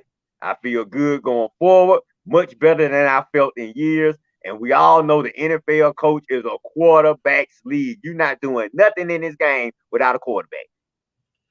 All right, let me go to the Nation real quick and see what they got to say. They got some comments on. I know they do, especially after Real dropped his 2 cents. Y'all thought Real was going to piss through the move? Nah, boy. You got to have some quarterbacks, man. I'm just upset with the money. But let's see. Mama Harris had to jump back on her. She on a roll today. She said Boo knows to look drunk all the time. Mama Harris, you on the road, baby. That apology coming soon. I promise you. And she adds, of course, I'm glad they picked Penix so they can say, oh, Lord, rise up Penix, and we can change the Ben name to the Blue Chew. You know what? The Blue Chewery. No comment. We're going to leave that alone. All right, Anthony. We'll talk about that on my page, man. Some of these covers you got to save for my page. He said, we still need edge rush, 81 sacks in 3 years. We still need a corner on the other side of AJ Trufant Terrell. No. You're right about that. We definitely do. they act like we would never have another chance to get another quarterback, which is probably what you're saying about. Now look, buddy. First round of quarterbacks don't come around that often, and I know everybody talking about go after Spencer Rattler. No, we needed a first round talent. Yeah, and we weren't sure. They were talking about Shedeur coming out next year. Dude, if the Falcons are in line to get Shedeur, that means they don't have another sorry season. So, no, I like the MPJ move. Joe Blackside come around on the pick. It makes sense, especially with the last 2 years. Wait a minute, Joe Black. Desmond Ridder was not the problem. He wasn't a solution, but he wasn't the problem either. I'm gonna leave Desmond alone. He's gone. He gone. Leave Desmond alone.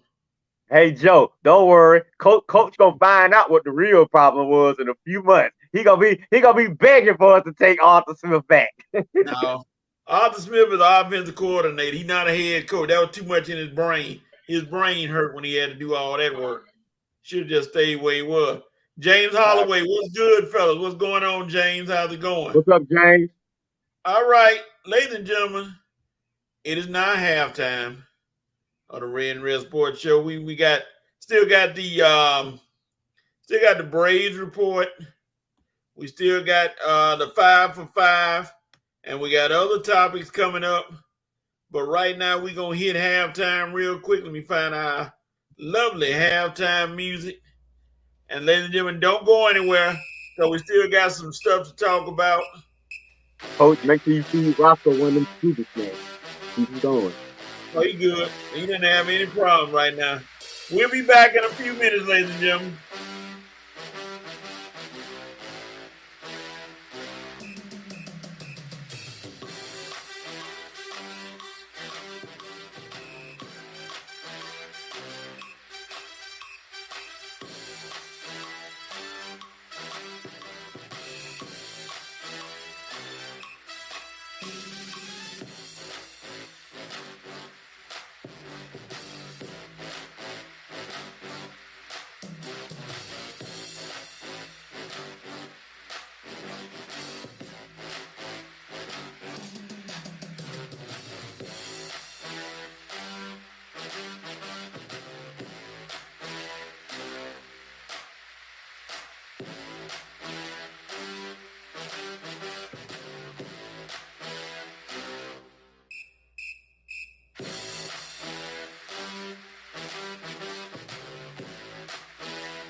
We are back. We are back on the Red and Red Sports Show. We got 2 more things to do, and then we'll be ready to go. Here we go. Let's first, before we do the Braves report, we had a couple of comments. Let me move this off.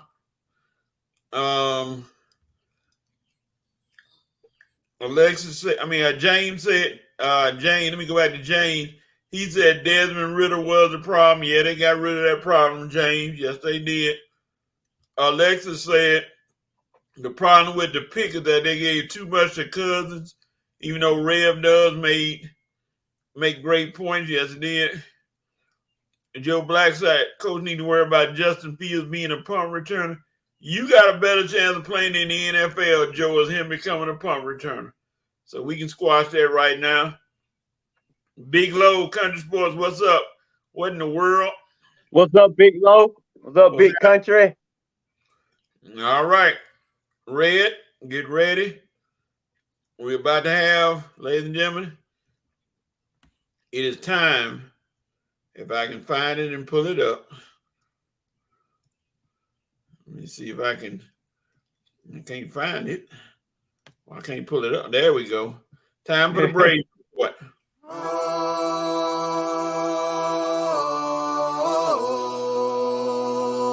It's game time.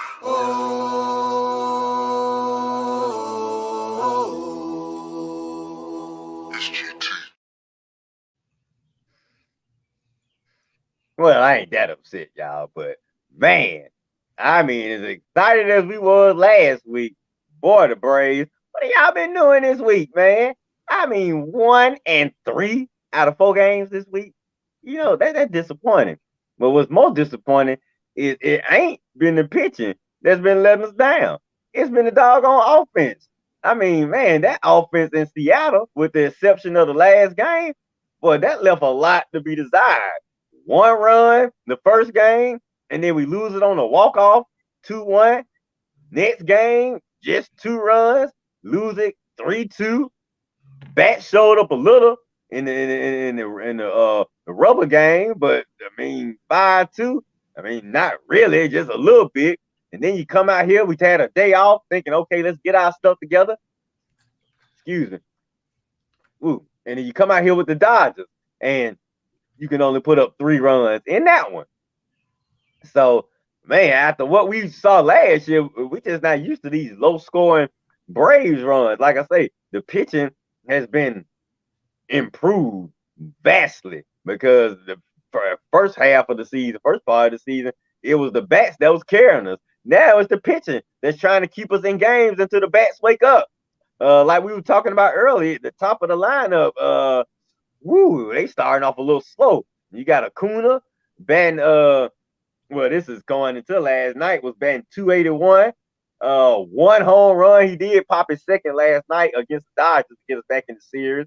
Riley, 242, even he popped another homer last night to get it started. So he's up to 3 home runs now. But Matt Olson, dude, what are you doing? 216. OPS not that good, just 3 home runs, 13 RBIs. Matt Olson, it's time for you to step up. Just besides Ozzie, who's on the 15-game hitting streak, we just getting not a lot of consistent production from the top of our lineup offense. I mean, you had Ozuna going on his little tear early. Seemed like he's calming down from that. You still got Arcia and Michael Harris giving you somewhat solid production. Jared Clinic, he don't fail back to the party a little bit. So the offense really is just kind of stagnant right now. But as Braves fans, we don't want to worry too much because we know we can have a week where y'all pump up 6, 7, 8 runs every game. But just for right now, we're a little stagnant right now, and we probably wish that would pick up because we getting to May now. We're gonna be Memorial Day soon, and you know, coaches' favorite saying, "Where are you on Memorial Day?" And we don't want to look at Memorial Day to coming out offense, just still doing stuff like this because that's probably gonna affect some games. Now we got the Dodgers coming up. We got 2 more with the Dodgers. We got the Cubs. Braves. These bats have got to wake up. I mean, that's what we pay you guys big money for. We need the bats to do talking for us. The pitching is so. Like I say, Lopez has been a gem, even though he struggled a little bit with Seattle. Sale has been awesome, baby. Awesome. Even though he give up 1 run a game, after that 1 run he give up, he usually shut it down. I mean, coach, he be having batters looking silly sometimes. So I like Sale. Freed had a no-hitter going the other night. I don't know why Snick took him out. I like Freed. Our pitching staff is finally coming back to its own.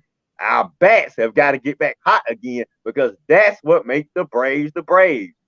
Good pitching, awesome hitting, and great defense, baby. So we're not gonna worry too much. Like I say, we still first place. Phillies, y'all can do whatever you want to. We're not scared. But this offense have got to get back to playing Braves baseball. We can't have top of our lineup going 1 for 7 some nights, going 0 for 5, 0 for 8 some nights. We need top of our lineup to set the tone and have the bottom of our lineup carry the tone. So not worried right now, but we are concerned a little bit. So we're going to see what happens tonight with the Dodgers. But like I said, you guys threw a lot of opportunities last night. We could have won the game, and because the offense so inconsistent right now, we let the Dodgers get back in. I mean, you can't keep Dodgers down for long. I mean, you had chances in the 9th to win the game. You had chances in the 10th to win the game. These are the Dodgers now. They are a good team in the NL. So, Braves, you let that one get away. But we'll see what happens. See if you can salvage these next two. I'm gonna let Coach get his thoughts in on what's going on right now. Yeah, I don't understand the Braves last night. You got Charlie Moore coming out there, holding the Dodgers, one of the best hitting teams in the Major League, to 2 runs. He did his job. He came out, and then it didn't implode, but it didn't look good. But now I want to go back to what you said about Max Fried.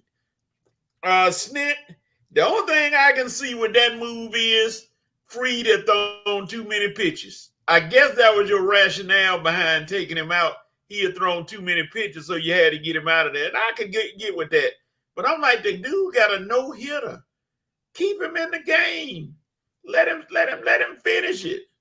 If he say he tired, then you get him out of. Other than that, he got a no-hitter. Let him stay. But like I said, maybe you're throwing too many pitches. I got to go back and look at the numbers. I think Nick got that 100 pitch count, and he just don't fall off of that. Like, once you get that 100, you out.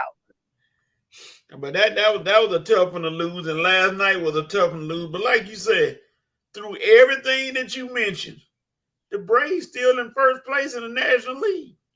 Yeah. They still got one of the best records around, if not the best. I mean, so the rest of the league need to be scared, because I know Acuna gonna get it together. I can believe Olsen gonna get it together, and Riley gonna get it together. And when they do, this team ain't gonna be easy to beat. Because like you said, Chris Sale, the biggest improvement so far, 4-1, striking out batters, eating up innings. Can't do nothing. I mean, you can't ask him to do more. You know, he's doing his job, so everybody else gonna get on board, I guess, and we gonna see what the Braves do going forward. Good luck to them. All right, ladies and gentlemen, it's now time for 5 for 5, the weekly edition on the show. We got 5 topics. We talk about them. It's only 2 of us, so we're gonna talk about them today. And then if you have any comments, you can put your comments in, and then we can go from there as soon as I find the music. I don't have Vincent or Q Loonies, but we're going to cue them anyway. There they go. They're going to pop up. All right, we got 5 topics that we discuss to see what's going on, what we going to do, and how they're going to be handled. All right. Red, I'm going to go at you first. Mike Trout, he had knee surgery. He's going to be out 4 to 6 weeks. Is Mike Trout cursed playing with the Angels? Well, I don't really say cursed, but maybe a little injury prone these last few years. You got to think, Coach. First, I want to say, what, 5, between the first 6, 7 years of his career, and you couldn't take him off the field. Dude was playing every game. He probably hit 162 games played a few times during his first few seasons. So no, I don't think he's cursed. I just think he's having some bad luck, and then stuck on some bad teams with no pitching. And like I say, if he was on a better team, he probably would come back earlier. But when you on these bad teams, like I say, the Angels, they started off a little hot, but man, they don't got back down to last place now, 12 and 20. So I mean, like you say, Trout just keeps getting stuck on these bad teams. I hate the fact that the coach Ron Washington is over there. Now he can only do so much. He's a good manager, but Ron can only do so much. I mean, you got to look at the talent around him. You got to put some of the onus on these players now. I mean, one guy he had to check a pitcher come out there and throw 4 balls. He went out to that mound and said, "What are you doing?" And then the pitcher go out and strike out the side. So I'm saying the fact that Ron they don't come out with the juices already. Ron got to put the juices in his players. That concerns me because Ron's 70 years old. If these players should have more fight than the manager every day. It seems like Ron is the most excited person on the Angels team every game. And that's a problem right there. I mean, you gotta have You got to have more, more gum from your players. So I don't think he's cursed. I just think he's just unfortunate to be part of a lot of bad teams. Yeah, Ron Washington. I know he's thinking I should have stayed with the Braves, but Oh, he wanted a man. coaching opportunity, a head coach opportunity, so you can't be mad at him taking it. So I hope they improve. But Mike Trout, he was an MVP candidate that going on, but now that's a done deal. But he's just in a bad situation, like you said. So if he get out that situation, who knows? All right, one Odell Beckham Jr. I'm sorry, I didn't mean to say that. Is with in South Beach down there with the Miami Dolphins.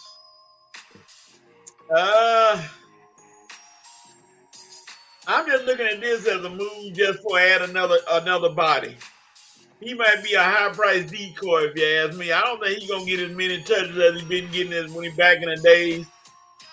He might be somebody they throw to get away from get people away from Waddle and Tyreek Hill. But Odell, I just don't see him at this age, him being a factor. What you say, Red? Well, let's go back to his nickname, Kardashian, and blame her for the reason that he in Miami. See, Kimmy, should have started all that baby talk with Odell. Everybody don't want to have a baby with you. You brought up that baby talking to Odell, and he said, I am out. Done. Relationship over. Not only that, I'm moving all the way to Miami, girl. I'm getting away from you. My LA days are over with. South Beach, here I come. So man, and Odell, I applaud you, baby. For once, a guy is actually using his head, man. You ain't trying to get stuck with all that drama. You hung out with her for a while. It was fun while it lasted. But sweetie, I am not trying to have no commitment or stuck with you. Odell, you played it perfectly. Love it. Now let's get back to your professional life. Like Coach said, uh, you just an added piece down there with Waddle and Tyreek Hill. You probably an expensive third receiver. You'll get some touches. If they have any injury problems, you'll probably start. But just another added piece to another good offense. You'll help them out in games that Hill and Waddle are covered.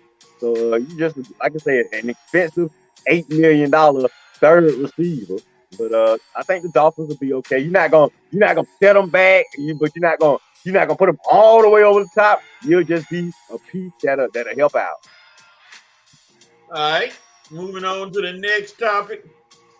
Deion Sanders. I'm sorry. Coach Prime has recently been in kind of a little situation engaging with parents and engaging with players, and his players going back and forth with players about the situation in Colorado. Red, what do you think about this whole social media mess? Okay, I'm not that familiar with it. I heard little bits and pieces that him and Shador were battling sound like some haters or somewhere, or just battling folks online in social media. Period. Uh, Dion and Shador, y'all probably don't want to wage these social media wars. You know what I'm saying? You got an upcoming season. Personally, I will be focused on my football team and what I got to do to make sure we get over the hump this year. And I know Dion just ain't no punk now. He ain't gonna walk away from nothing. You talk about him, he gonna say something back. But sometimes Dion, the best response is no response because, like I say, folks gonna be talking about y'all in the program for a while. You can't respond to everything. So personally, I mean, I'm not surprised it happened. You and Shador got your shots out. I wouldn't just keep it going. Now I would just go on and focus on my football team because Shador, this is a big season for you. You're possibly gonna be the prospected to be the top pick in next year's draft. Coach Prime, this is a big season for you because you got to get over the hump after the disappointment from last season. So I can understand you get into it right now because it's still somewhat the off season, but all right, you probably need to start getting ready to focus on your football team because the season will be here before you know it. You just had spring practice, I think, a few weeks ago. So I would just let some of that go and wouldn't respond to everything and start focusing on my upcoming season. Yeah. All right, let me see what the nation is saying right now. Let me go to them. Winston had a question back while we were doing the Braves report, and I forgot about it. What do you think about the pitcher y'all traded for? If you're talking about sales, I love him. If you're talking about that clown we just got from the Angels, who got an ERA so high, you can sell cars off of that thing, man. Like I say, I don't know, Winston, I don't know why Alex picked these guys with these higher ERAs. You talking about that Justin somebody, that guy we just traded for, coach. But sometimes, hey, when you bring guys out of bullpen, for some reason, our coaches seem to find a way to get that ERA to drop. Like that Pierre Johnson guy we got from the Rockets. His ERA was high. Now he one of our best bullpen guys. Bummer was plumbing early on, but he seemed to come into the he seemed to come back to the pack now. So I guess it's a we'll see move. I didn't think we needed any bullpen help. I just think the bullpen needed to pitch better, and they have been the last 2 games. So Winston, I just think he's an extra piece. I'm not quite sure how much he'll contribute to our run in the long I'm not sure how much he'll contribute to our season in the long run, but hey, Alex felt like we need another arm down there, so we'll see what he do. But I'm not high on it, but I'm not real low on it either. I'm just wait and see. We'll see. Okay, he also said Trout like a fish out of water out there. I didn't think he was still playing. Yeah, Trout gonna be there for a while. I don't know about the Angels, but he's gonna be in the media major league for a while. First ballot Hall of Famer, Corey. So no matter what, you're first ballot Hall of Famer. Jerome said Odell is working. That's good for him. I guess so. He said the media is bored and Dion is a master at marketing. It's not really an issue. I kind of semi-disagree because I don't think coaches need to get in social media wars with kids. If players do that, maybe, but coaches don't need to get out there and do that and just get in a battle with a kid. Miss Harris say he's bored. That's what she said about Dion. He's bored. Red BATL said, "Hey, Red, how you doing, Miss B?" He said, "I got 5 on it." She moving. All right, Jerome said, "Red, I don't think last season was a disappointment. The hype got ahead of the realistic expectations. Colorado wins was up from 1 to 4. That's 400%. Yeah, maybe so, but they thought everybody was talking about they were gonna make a bowl game. When you had that start you do and you missed the bowl games completely, Jerome, I'm sorry. That was a disappointment. So we're gonna see what happens this year. I think they'll be improved somewhat, but that was a little disappointing that they ain't even make a bowl game. Yep. All right, moving on. We got old Pat Bell, who seemed to want to make the news every time for the wrong reason, chucking basketballs at fans who told him, the fan told him Cancun 1, 2, 3, and he got mad and chucked the basketball not once, but twice. Red, what you think they're gonna do with Pat Bell? Personally, coach, if it was me, he would be done completely. Lifetime ban. You are out, done, and I don't think anybody gonna miss you either. Now, what probably will happen, it'll probably be a year suspension. We don't need to see Pat Bev on the NBA court next year at all. You got to, Adam Silver really need to really give him a stern punishment and send a stern message. We don't need players. First of all, you shouldn't even be interacting with the players in the stands. You need to be focused on what's going on the court. I mean, after that Malice in the Palace stuff, dude, why are you even turning around doing anything? You throwing basketballs in the stands, and then you hit a young innocent girl that wasn't even involved. She's not even the person that made the cut in. And then when you get the ball back, instead of saying, "I'm sorry, young lady, my bad, that was not intended for you. I shouldn't have did it in the first place," what do? You double down and throw it back in the stand again. And I guess the guy caught it, but dude, you are completely out of your freaking mind, man. And you lucky you hit the young lady with that. What if you had to hit somebody like me and coach with that? And we ain't taking that jump. We gonna come down there and confront you, and then we got a whole ordeal again. If you had to hit the wrong guy with that ball, and he decided to come down there on that bench and confront you, what would have happened? He would have had the back and all the folks in the stands. You forgot, Pat Bev, you weren't at your home arena. You was on the road, okay? And then your teammates try to calm you down. What you do? You pushing off of them. Get off me. Man, why you just keep doubling down and doubling down. Then, make matters worse, you go in the locker room and during your interview, you completely disrespect ESPN reporter, some lady that's been with ESPN a while. No, man. No. Talking about, are you subscribed to my podcast? If you ain't on my podcast, I can't talk to you. What? Well, hey, dude, you're going to be surprised if you have anybody subscribing to your podcast because there ain't nothing on your podcast I need to hear you say. The only thing I need from you is you not playing in NBA for a year or more and Mr. Commissioner doing what he needs to do and get rid of your ignorant, dumb, ugly, done. But Pat Bev is one of those cats that he thinks that you're not supposed to say nothing to him. You're not supposed to do nothing to him. You ain't supposed to say bother him or nothing. But first of all, why your ear? You got the rabbit ears going and listening in the stand. You were about to get put out. It wasn't no surprise. The game was over, pretty much over. You were about to go home. But you throwing a basketball. Now, here's the thing about him. Two things. He's lucky that nobody's going to sue him because nobody got seriously hurt. But yet, he don't know yet.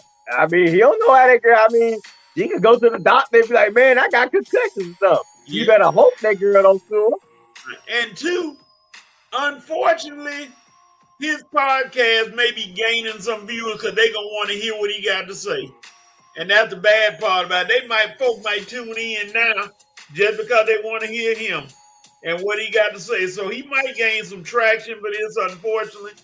But I wouldn't tune in. I ain't tuning in at all. I'm not trying to hear nothing he's talking about. Whatever podcast he got, I won't be subscribed. Yeah, good luck. All right, the last one. Caitlin Clark got out there in the preseason last night in her WNBA debut. But she scored 21 points. She hit 5 of 8 3-pointers, something like that. And she said it felt pretty good to get out there. She had 4 fouls though, but other than that, she played a pretty good game. Red, what's your opinion of her game? Pretty decent. For a preseason debut, she's just coming off a college game. Not more than a month ago, I swear. Like less than a month ago, she was playing in college. And now she's already, man, I said that transition from college to pros go quick for the ladies. But the fact that she's already in the WNBA scoring over 20 points, folks are saying, I wonder could her game transition to the pros. It transitioned nicely to me last night. 21 points. Like I say, 4 or 5 3-pointers. I'm trying to get all of us that. Let me see. If I can get y'all work with me 1 second, just so I can get a full. Okay, here we go. Yeah, 21 points, 3 rebounds, but 2 assists. Oh, okay, Caitlin, 6 for 15. You ain't had that many assists. Okay, you were just trying to get your shot up and see how that works. So it was a decent little debut. It wasn't a regular season debut, but just to get her feet wet, I liked it. I'm a fan. So. Yeah, she had. She got in foul trouble. She didn't. She had 16 in the first half. She didn't play a lot the second half. She sat out and then she was in foul, so she had to sit out there. So you give her credit. And again, the Caitlin Clark appeal shows for a WNBA preseason game. She sold out the College Park Arena in Dallas. She sold it out. So people want to see her. And I see Aaliyah Boston, you're going to give me more than 8 points now. You number one pick. You know that chemistry is coming. It's coming. Because they working on that pick and roll, and they about to hurt some folks with that one. So the chemistry is going to come. Boston is going to get used to each other, and they're going to come out there and play hard. All right, let's see. We got 2 comments. Let's see. Now, Coach, who is this Naleska Smith that played with them? Is she good? Yes, she Nalisa is. Smith? Yes, Okay. she is. She can shoot. Let's see. Anthony Cora said time to Bev to go for good. Yeah, it's about that time. I agree, Anthony. Lifetime ban. Jerome said Charles Barkley spit on a kid and didn't get a year ban. Pat is good. Charles Barkley was most talented. He was a star player. Pat Bev ain't none of that. We don't. The league will go on without Pat Bev. Barkley, he was a little bit better. The league, Winston Thornton said, I'm sorry, Winston, I didn't mean to cut out. The league will most likely suspend Pat Bev for a year, which will effectively end his career. ESPN has banned him from all future appearances already. He's cooked extra crispy. I'll be 100% Winston. Definitely going to get suspended a year. And with that year, like I say, I can't see too many teams picking them up after that year because he's going to be older? Going to be 36, 37? Like I say, dude, you don't offer anything to a team. You don't contribute nothing but a lot of talk and a lot of craziness. You did all that running your mouth when you was with the Clippers, and where did the Clippers go with you? Nowhere. No Western Conference Finals, no NBA Finals appearances for this guy. Everybody always talking how Pat Bev helped the team get over a hump. He ain't helped no team get over a hump. No conference finals appearances, no NBA Finals appearances. Pat Bev, go away now. Jerome said Pat Bell's podcast is pretty good and has 296,000 subscribers. Okay. You know you a fan. Anthony Cora said, well, to be fair, Draymond still can play so with Beverly. No, Anthony. Draymond ain't crazy as he is, he ain't never gone out there and hit a fan with a basketball in the stands. All right, now he crazy, but he ain't that crazy. So his thing been on the court where he don't have any sense. Yeah, Coach is right. Okay, staying on the court is different from going in the stands, man. Jerome said you got jungle fever. He said you called Caitlin his baby mama. Hey, say that about my baby mama. All right. Horace said Pat Bev may be made an example of. Yeah, he's probably gonna be an example made out of him. Mama Harris said she's still waiting on the apology. She ain't going nowhere. Okay, Mama Harris. Even though I might contradict myself on my page, but I'm sorry, but I was a little harsh on LeBron this week. But you know how I am when the Lakers get eliminated. He on the team, and I go most of the year without clowning LeBron, so I decided to take a few hard shots at him early this week. And I'm sure Mama Harris saw, so I apologize for being so tough on LeBron, Mama Harris. I know that's your favorite guy, but I was a little upset that we got eliminated in 5 games, and we choked most of the games away anyway. But it was not LeBron's fault, even at this old age. 20th season going on the 21st season, the guy can still produce. I mean, him and AD, they showed up. We just didn't get it from the others. So if he comes back next season, if he gives us what he gives us, in addition to AD, plus another guy like Spider Mitchell, we need that third guy. And I ain't talking about G. Russell either. We need a legit third guy. Then I'm pretty sure LeBron leading the way will have us back in the playoffs. And then we replace him with a good coach and get that third guy, Mama Harris. So sorry you had to hear me get on LeBron, turn back into the red hater this week. And I'm not saying you won't see it again, but just for me getting on them early this week, I apologize, Mama Harris. I apologize. I know he's the guy. And she has said, thank you, Red. You out of my doghouse. You out of the doghouse. Thank you, Mama Harris. Winston, don't come on here with your slurping now just because I gave LeBron a fight. Don't bring your slurping on here because I will say Billy Goat again to you, Winston. Not to you, Mama Harris, but to Winston. Winston said when he was with Pat Bev with the Clippers, they didn't go on a run, so they decided to cut his minutes and keep him on the bench. Right. And Jerome said, seriously, Pat Bev is about to transition out of the NBA. He just created a massive amount of interest in his podcast, and ESPN is salty that athletes are creating our space for sports talk. Now, I agree with part one about he created a massive amount of interest in his podcast, so people's going to want to hear him. But I don't know about ESPN worrying about people creating our space for sports talk because everybody been doing it. You got all these athletes got podcasts out here. So I don't think ESPN gonna worry that much about Pat Bev. They and all those. They already got JJ Redick got a podcast with LeBron. You got all these guys podcasts already, so they're not gonna be hurt. Right. And he better be the coach of my Lakers because of it. I can't believe this little young fool's gonna be the coach of my Lakers. Winston said, "Goat James, Red. Goat James. He's the goat." He said he's the goat. Really goat, bro. Not you. I'm not talking to you, Mama Harris, but just talking to Winston. You know he got to get his flirting on. He think because I apologize to you, they give him an opportunity to flirt. No, I'm still on you, Winston. And they called an audible right there. All right. That's 5 for 5, ladies and gentlemen. We had 5 topics. We discussed 5, and that is our 5 for 5.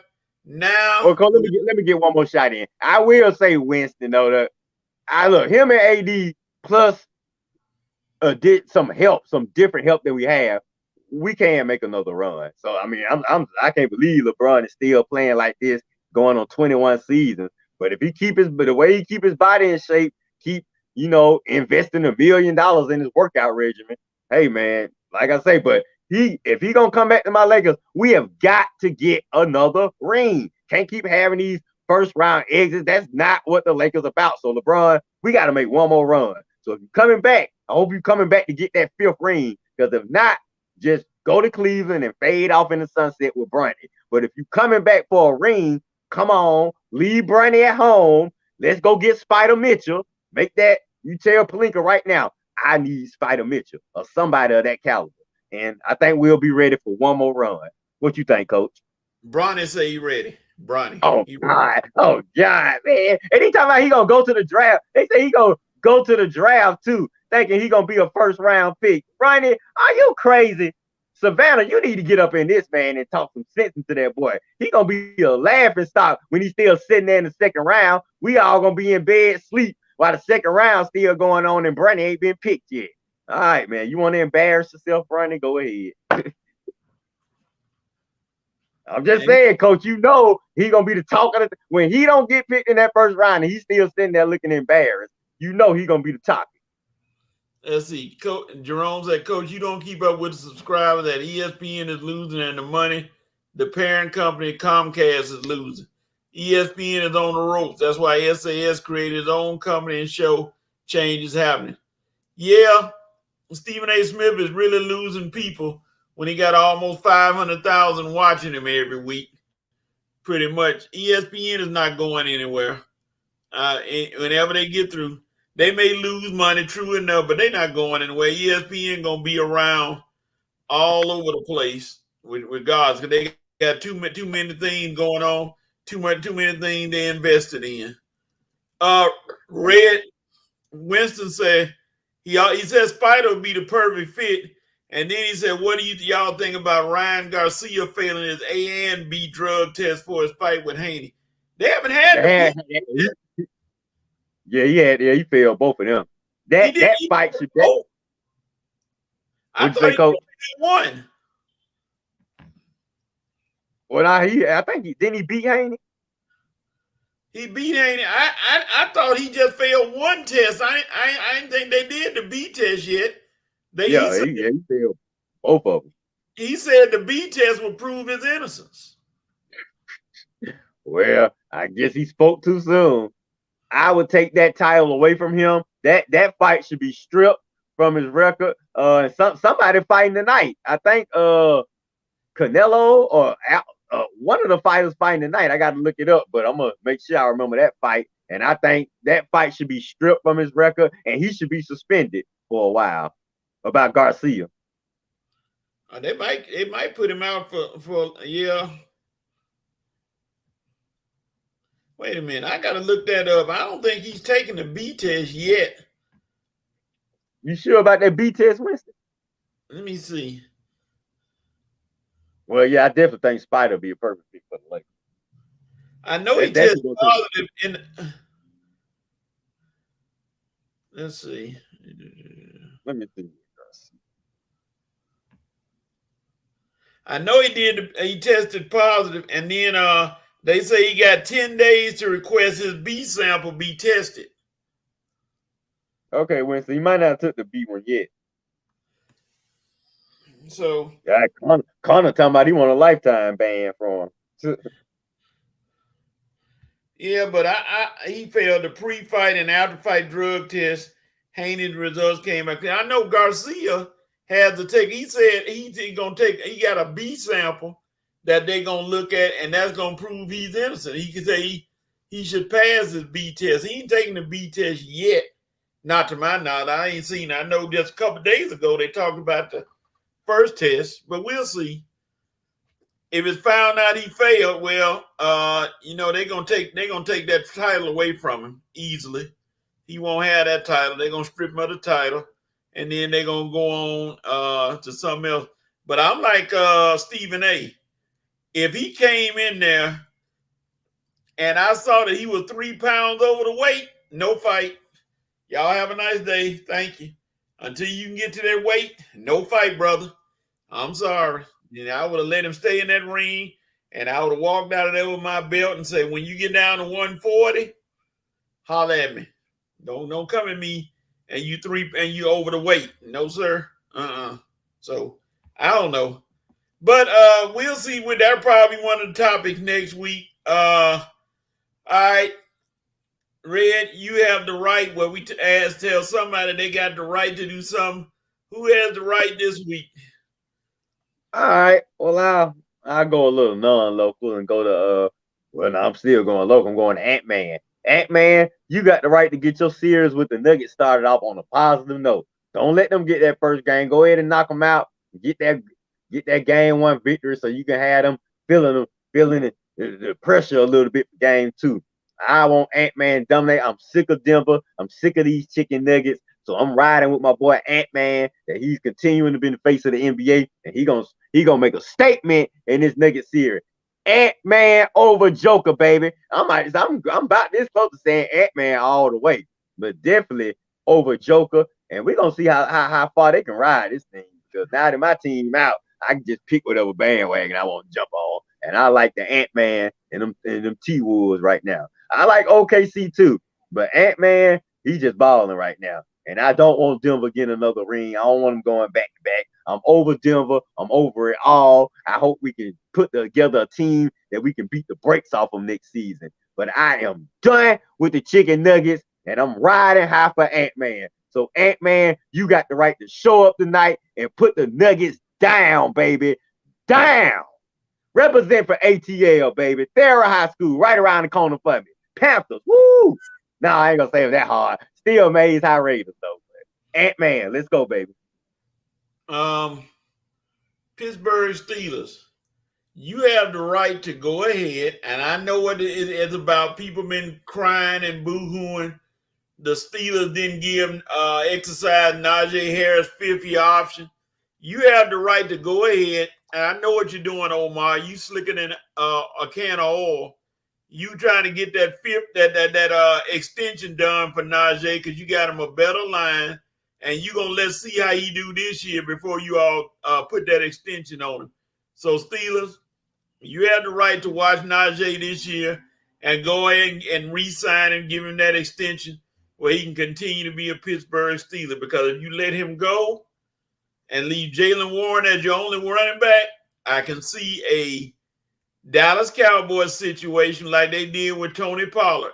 Left him the only running back, and he didn't give you nothing. If you leave Jaylen Warren the running back, not going to be good for your running game. I don't care what you think. Keep them two together. So we'll see. Now, he started the season. I didn't know. 3 straight 1,000-yard seasons. The only running back in the NFL. That's what I'm saying. They ain't crazy. That's good. I didn't even realize Najee had started with 3 straight 1,000 yards. That's good right there. Yep. Being how running backs don't fell off through the years. That Mama Harris agreeing with you. Minnesota has the right to take Denver out. To get them That's out right, Mama Harris. We riding with Ant-Man. We riding with our local boy. Daryl ain't that far from you and Rev either. Well, ain't far from your old place over there in the Apple Farm. It's real far from you there in Philly. Yeah, it's real far from Coatesville, Pennsylvania. All right, let me see here. All right, ladies and gentlemen, that is all we have. That's the end of the show. No response from Winston on that Garcia stuff. Okay. Nope. All right, Winston. We'll holler at you later, big dog. Me and Coach appreciate. Oh, go ahead, Rick. Go ahead. Okay, me and Coach appreciate all the Rev Night crew. Y'all had a late start, but we knew y'all would join us eventually, man. So episode 325 was a success. We'll be right back with you next week for episode 326. Thank you, Miss B. Thank you to all my YouTube crew for joining me and Coach. Thank you to all the Facebook crew for joining me, Coach and Rev. And like I say, we can't do it without you. You guys keep us whole. Let me see what Winston say. Garcia didn't win Haynes Belt because he came in over. That's good. But they definitely need to defend Garcia. Jerome said, Coach, you had the right to catch up with the financial issues related to ESPN and cable TV networks losing subscribers. ESPN lost 4 million. Jerome, I never said they didn't lose any, but I want you to give me a date when ESPN gonna close. Give me the year that ESPN gonna completely shut down because they losing subscribers. Come on, man. They lose. Everybody loses subscribers. Fox lost subscribers. NFL Network loses subscribers. It happens. Moving on. Mama Harris said, great show as usual, and congratulations on your Facebook honor. All right. Thank you, Mama Harris. We appreciate you chiming in today. You on a roll today. You were. But we'll be back, ladies and gentlemen. Hopefully everybody will be here next week, 11 o'clock Eastern Time. Same channel, same Facebook station. See y'all. Peace.